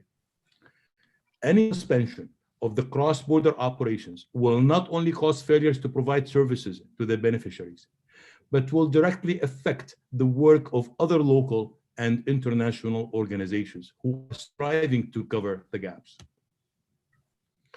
Without the coordination process and the cluster system, we will see a lot of inconsistencies in the work and a waste of time, effort, and money. Furthermore, the failure to renew this decision, especially at this time, will negatively affect the vaccination process that the Syria vaccination team started in cooperation with the World Health Organization. We must all continue to support this process until the end in order to get rid of this pandemic while taking advantage of the partially stable conditions in the northwestern region of Syria. Your Excellencies, ladies and gentlemen, for the second year in a row, I get this chance to speak in front of you regarding the extension of the UN cross-border aid delivery mechanism. I was hoping this year our discussion will be about how to improve the cross-border aid delivery mechanism, widening its capacity, broadening its operations, and about how to overcome its defects and maximize its benefits. I'm therefore disappointed that the debate is still about the continuity of aid operation. It is sad that for some UN member states consider sovereignty to be more important than human lives. It is sad that some UN member states seem to believe that humanitarian aid is a luxury. There should not even be a discussion on a humanitarian operation such as the cross-border operations, since we are just discussing how to deliver basic needs to the Syrian people. According to international humanitarian law, delivery of humanitarian aid must not be politicized. The energy of this discussion should be channeled into finding a way to end the Syrian people's misery. Syrians living in North and Northwest Syria are not mere numbers on beneficiary aid list. They are humans with flesh and blood. More than half of the Syrian people have been displaced in 2011, either inside Syria or have become refugees in other countries. Turkey alone accepted more than 3.5 million of such refugees. Keep in mind that the vast majority of displaced children are without schools. In these past years, a whole generation has never set foot into a school. Yet, we are debating today if we want to help dealing with the symptoms of Syria's illness, while the discussion should be on the best way to deliver the cure and medicine needed for its recovery. Your Excellencies, distinguished delegates, I would like to express my highest appreciation for the efforts of your governments in keeping the cross-border mechanisms alive, hoping that next year we meet to further enhance the work of this mechanism rather than keeping on lobbying for its existence. Thank you very much, and back to you, Hind. Yeah, thank you, Ghassan. Thank you so much. I'm going now to go to my colleague, Suraya Bakour. We have some few questions we need to answer, and because we're running out of time, still have 15 minutes, so we want to just ask the few questions, then we're going to be closing by my ambassador Abdul Latif. So please, Suraya, can you take over for the question? Please see if there is any question. Hello, everybody. We have many questions. I'm so sorry. I'm going to look at my phone due to some technical issues. I am reading from screen caps that colleagues have sent me because I couldn't access the Q&A directly on the link. So I am going, first of all, I'm going to tell everybody there is translation. All the questions, even the Arabic ones, will be asked in English so that all our panelists can understand the question and the answer. And we know that we are providing interpretation in Arabic for everybody who speaks Arabic. I am going to combine questions. We will try not to ignore any question, but we will be combining questions. Therefore, no names will be mentioned. And we are tackling the questions that we got on the Q&A, not on the chat, which is a standard procedure for those meetings we have. I will start with the first question for Mr. Bahjat Hajjar. I think many of our people in the chat and in the Q&A expressed that, yes, there is a lot of things shared about the international situation.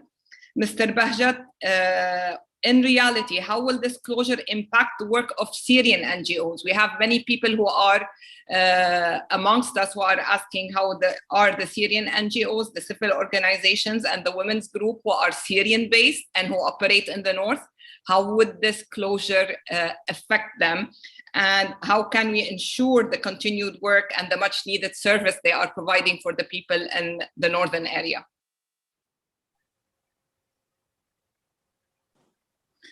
Thank you, Thuraya. Thank you, SNC Geneva office, and your excellencies and distinguished delegations for these great speeches.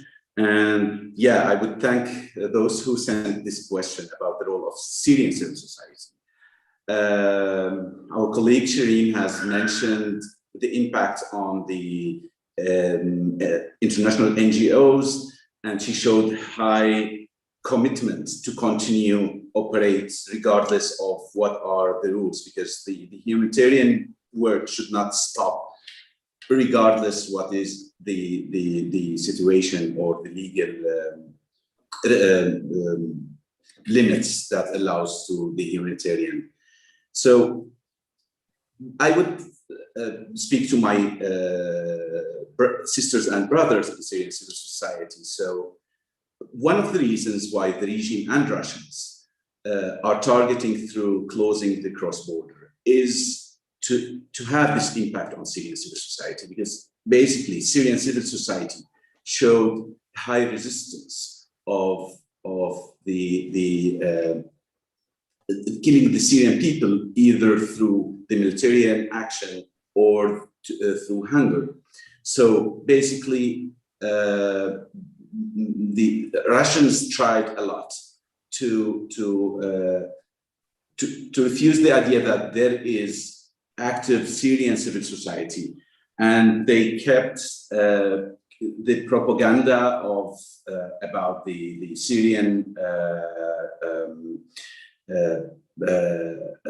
white helmets or the Syrian civil society as they are related to armed groups or any terrorist attacks, where basically Syrian civil society continued to show that they are the echo of the Syrian voices. So my advice is that to show the same commitment as it started before the UN resolution, before the international aid come. Basically, building the horizontal networks with other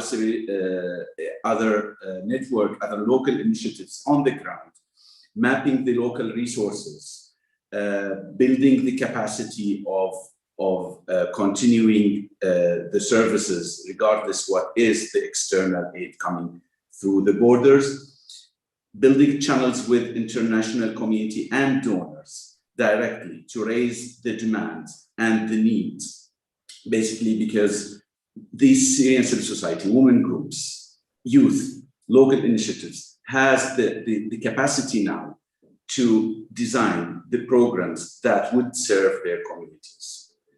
Basically building trust and bridges with Syrian politicians like the SNC and other political representation in order to have their voices heard in the international community.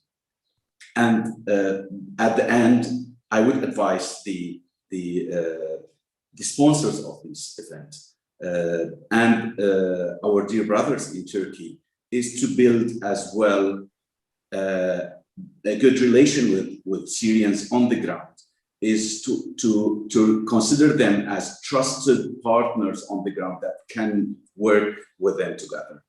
Thank you. Over. Thank you, Bahjat. Suraya. Sifting through the questions, our second most pressing question is for Dr. Reem Faraoun.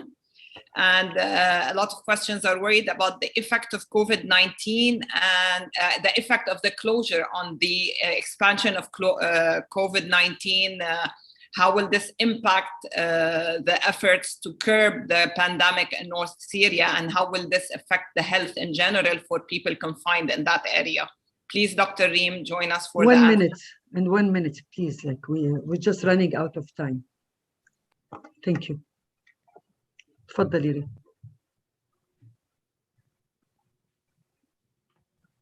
Reem.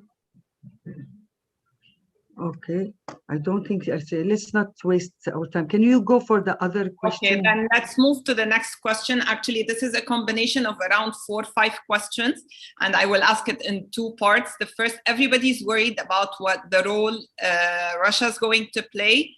We have one of our Q&A question that says, isn't it standard according to one of the UN resolutions that countries that are part of the conflict should not vote, and how can this be invoked? And everybody is asking, what will the impact be, and is there any way that the Russian veto can be there's a detour around it, because as the Mrs. Shireen said, everybody's willing to help. We're very grateful for everybody, but nobody's going to be able to play the crucial role the UN is playing, the United Nations organizations are playing through the cross borders. Suraya, yes. Actually, also Salvatore Pedulli from the Office of Special Envoy would like to address. I think he would like to have some few points. Perhaps it's related to those questions. So would you like to take the floor, Salvatore, please? Thank you. Hind, hi, and good afternoon, everyone. Actually, I'm using the chat, if you don't mind. I don't want to take time away from the colleagues who are more relevant in addressing some of the questions here, but I'm using the chat just to communicate a couple of points, to say that I've taken very good notes of all the interventions that have been made. As you know, we're following this issue very closely, and the Secretary General himself, Special Envoy, Mark Lowcock in his capacity as ERC, and the executive heads of UN agencies are all following very carefully and working actively, particularly behind the scene in terms of our advocacy. You've all repeated and reiterated the messages of the Secretary General in terms of what is really needed, and the fact that the UN really must be able to continue its operation both cross-line and cross-border. So I will not repeat all of these points. I think there is clearly an understanding on that. But I also wanted to share with you, given the extraordinary work that Syrian civil society actors and women are doing on the ground, and given the fact that, as some of you know, I'm, apart from dealing with the humanitarian task force of the ISSG, I'm in charge of the civil society support room in the office of the special envoy. I will use the chat to share a link to the website that has a contact information as well of the civil society support room. And I will not take more of your time. Thank you again, and warm regards to all. Thank you, Salva. Suraya, back to you, please, with the question. So, Thank you. One more question, and I really don't know who to address it to, but I am going to combine two questions. I've got one that was addressed at Ms. Shireen, and it says, how does the closure impact in detail, not in concrete examples, the work of NGOs like CARE? And I think I would like to add to her question, based on the experiences in Syria, how can the international community improve approaches to humanitarian assistance in order to avoid politicization and the conflict across border? Ms. Shireen, can you please help us answering these two questions? I'll try, but I'm not sure I can make it in 1 minute. Half of 30 seconds. I think on the first question, I tried to answer that by saying, obviously, we are going to have to step in and scale up in the event of non-renewal to allow us to meet the gaps and where the greatest needs are. That is no easy feat. We will need to relook at our structures, our systems, our sub-granting mechanisms to partners, support new partners to come on board, and ensure that we have, as Bahjat was just also sharing, my colleague was also sharing, that we have more Syrian civil society partners active in the scale-up, not just what they are currently doing and delivering, but obviously more of what they are currently doing and delivering. So it's going to be critical for us. What is also critical for us is to make sure that we are very clear and very consistent on who the people in extreme and catastrophic need are. There, as we know, there are millions of people in need right now, but given the funding, given the access, given the our ability to scale up, we are going to need to be extremely strategic about accessing, reaching, delivering to those who are most in need, like never before, and communicating as to why somebody like the woman who we spoke to may not be eligible for humanitarian support, which is probably the most difficult decision organizations will be making right now.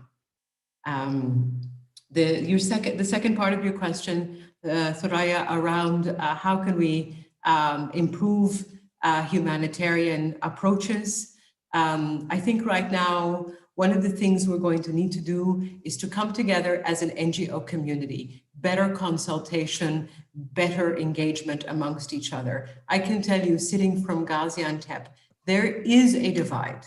There is a divide between the NGO and within the NGO community, because it has often been a divide around resources. Today, we are forced to look at where the greatest gaps are. We are forced to work together in a more coordinated, comprehensive fashion to say, we are not just transferring resources from INGOs or from the UN to local NGOs. We are talking about real partnerships in which the value of Syrian society organizations is to tell us what are the needs are on the ground, and for us to follow the lead of Syrian society organizations.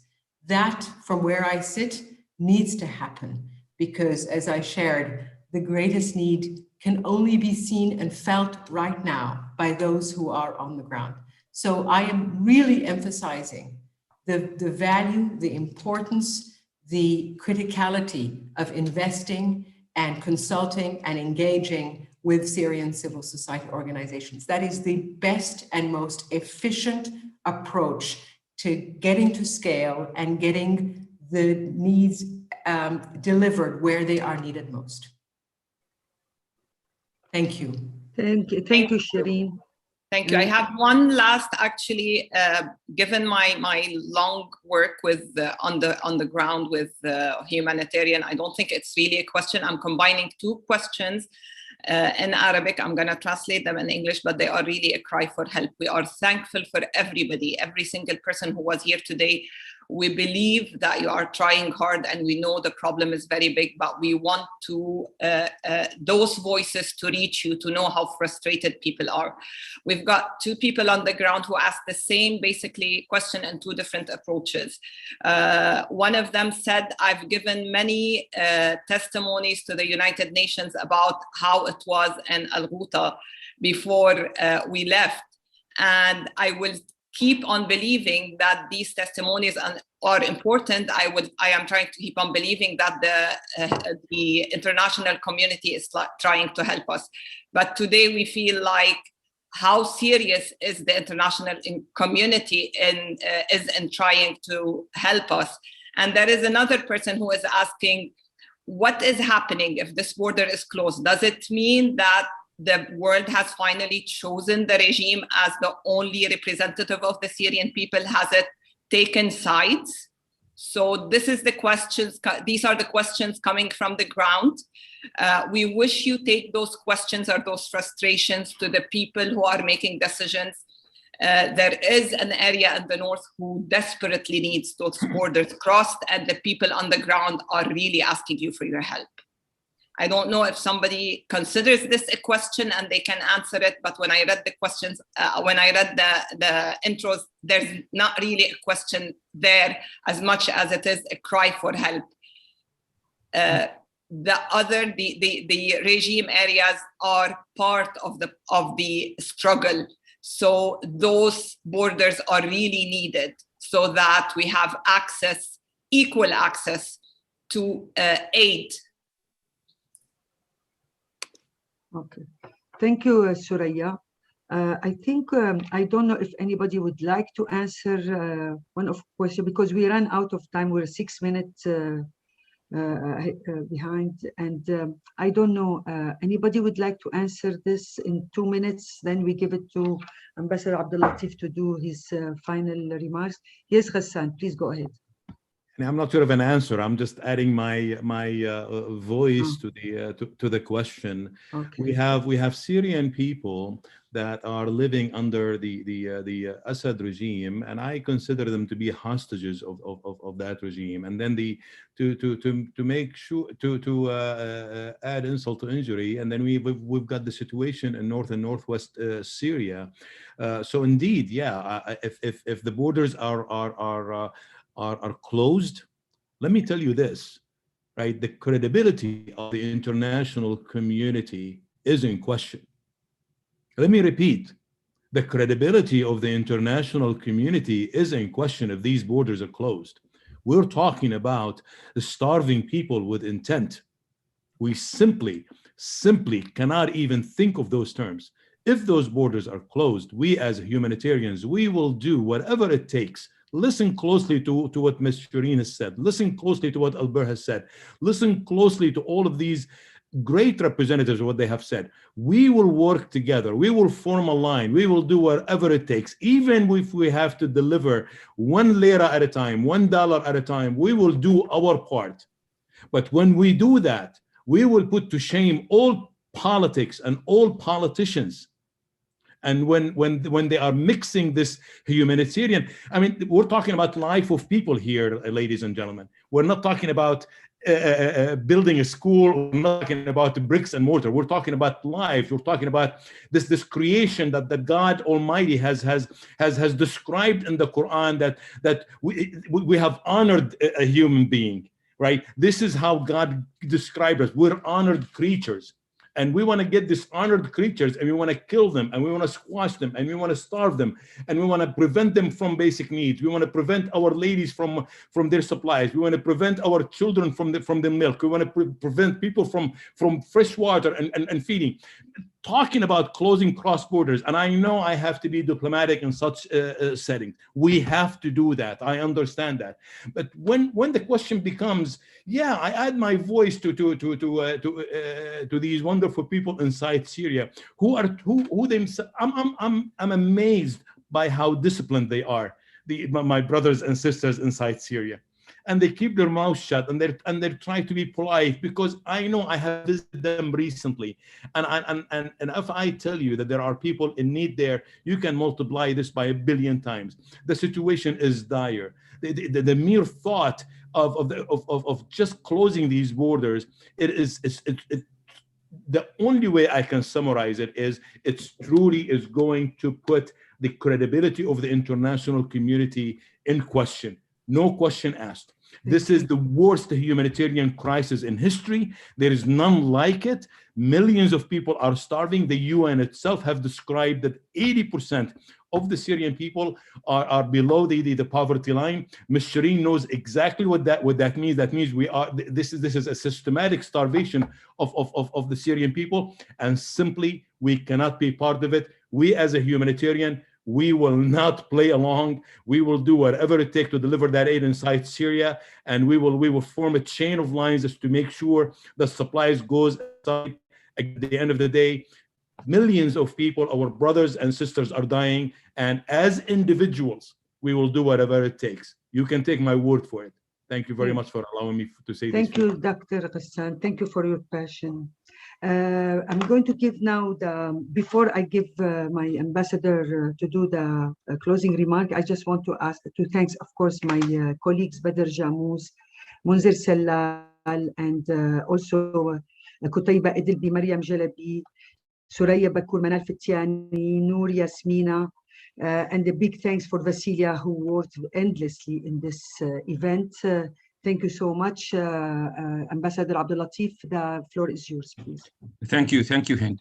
Dear Excellencies, distinguished speakers and participants from inside and outside Syria, on behalf of the SNC Geneva office, we would like to reiterate our profound gratitude to the EU, Turkey, Germany, US, UK, and Canada for co-sponsoring this event, and to all speakers, participants, for their insightful contribution.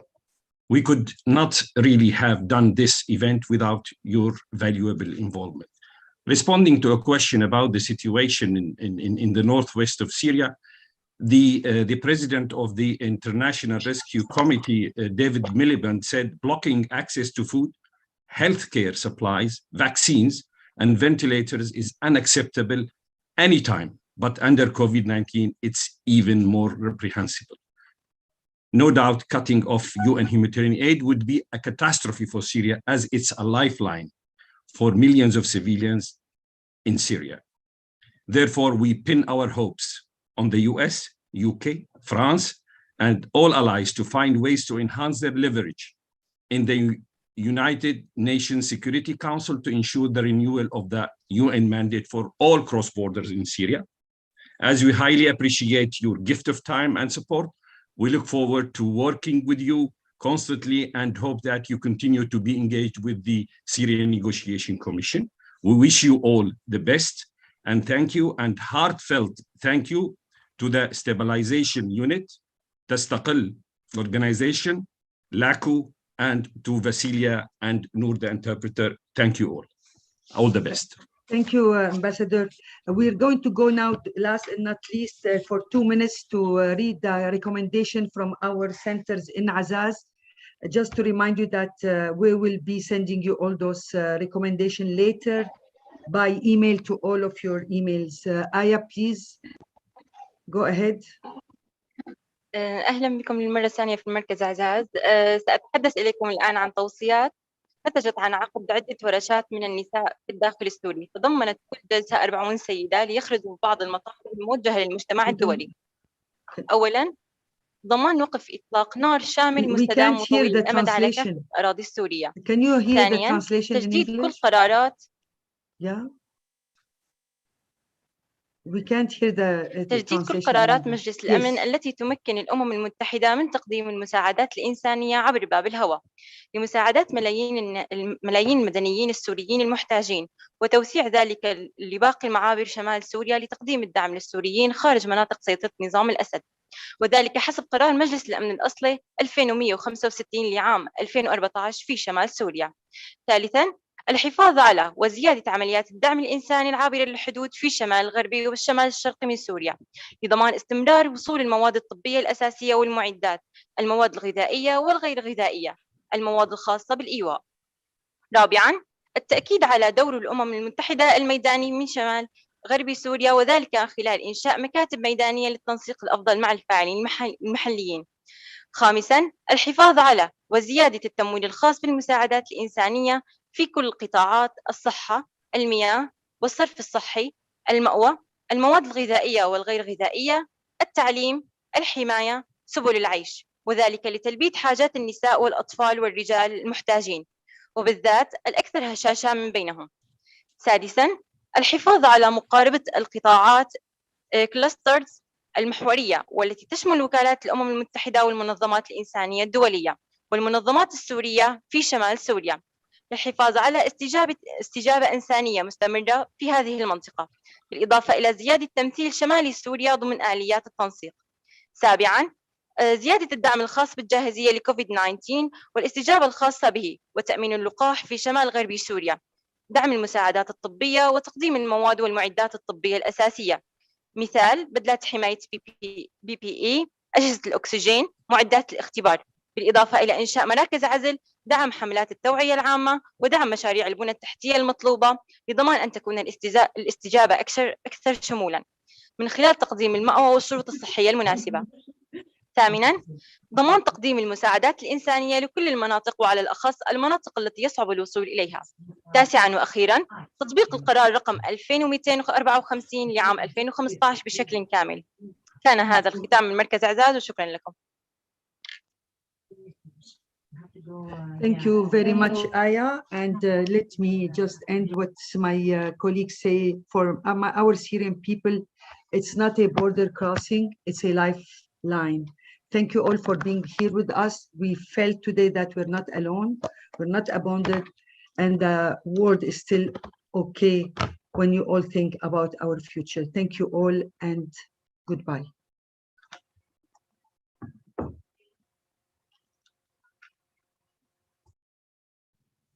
Thank you.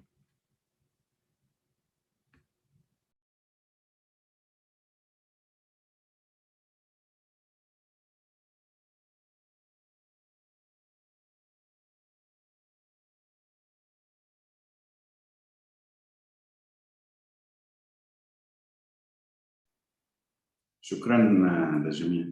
سلامات.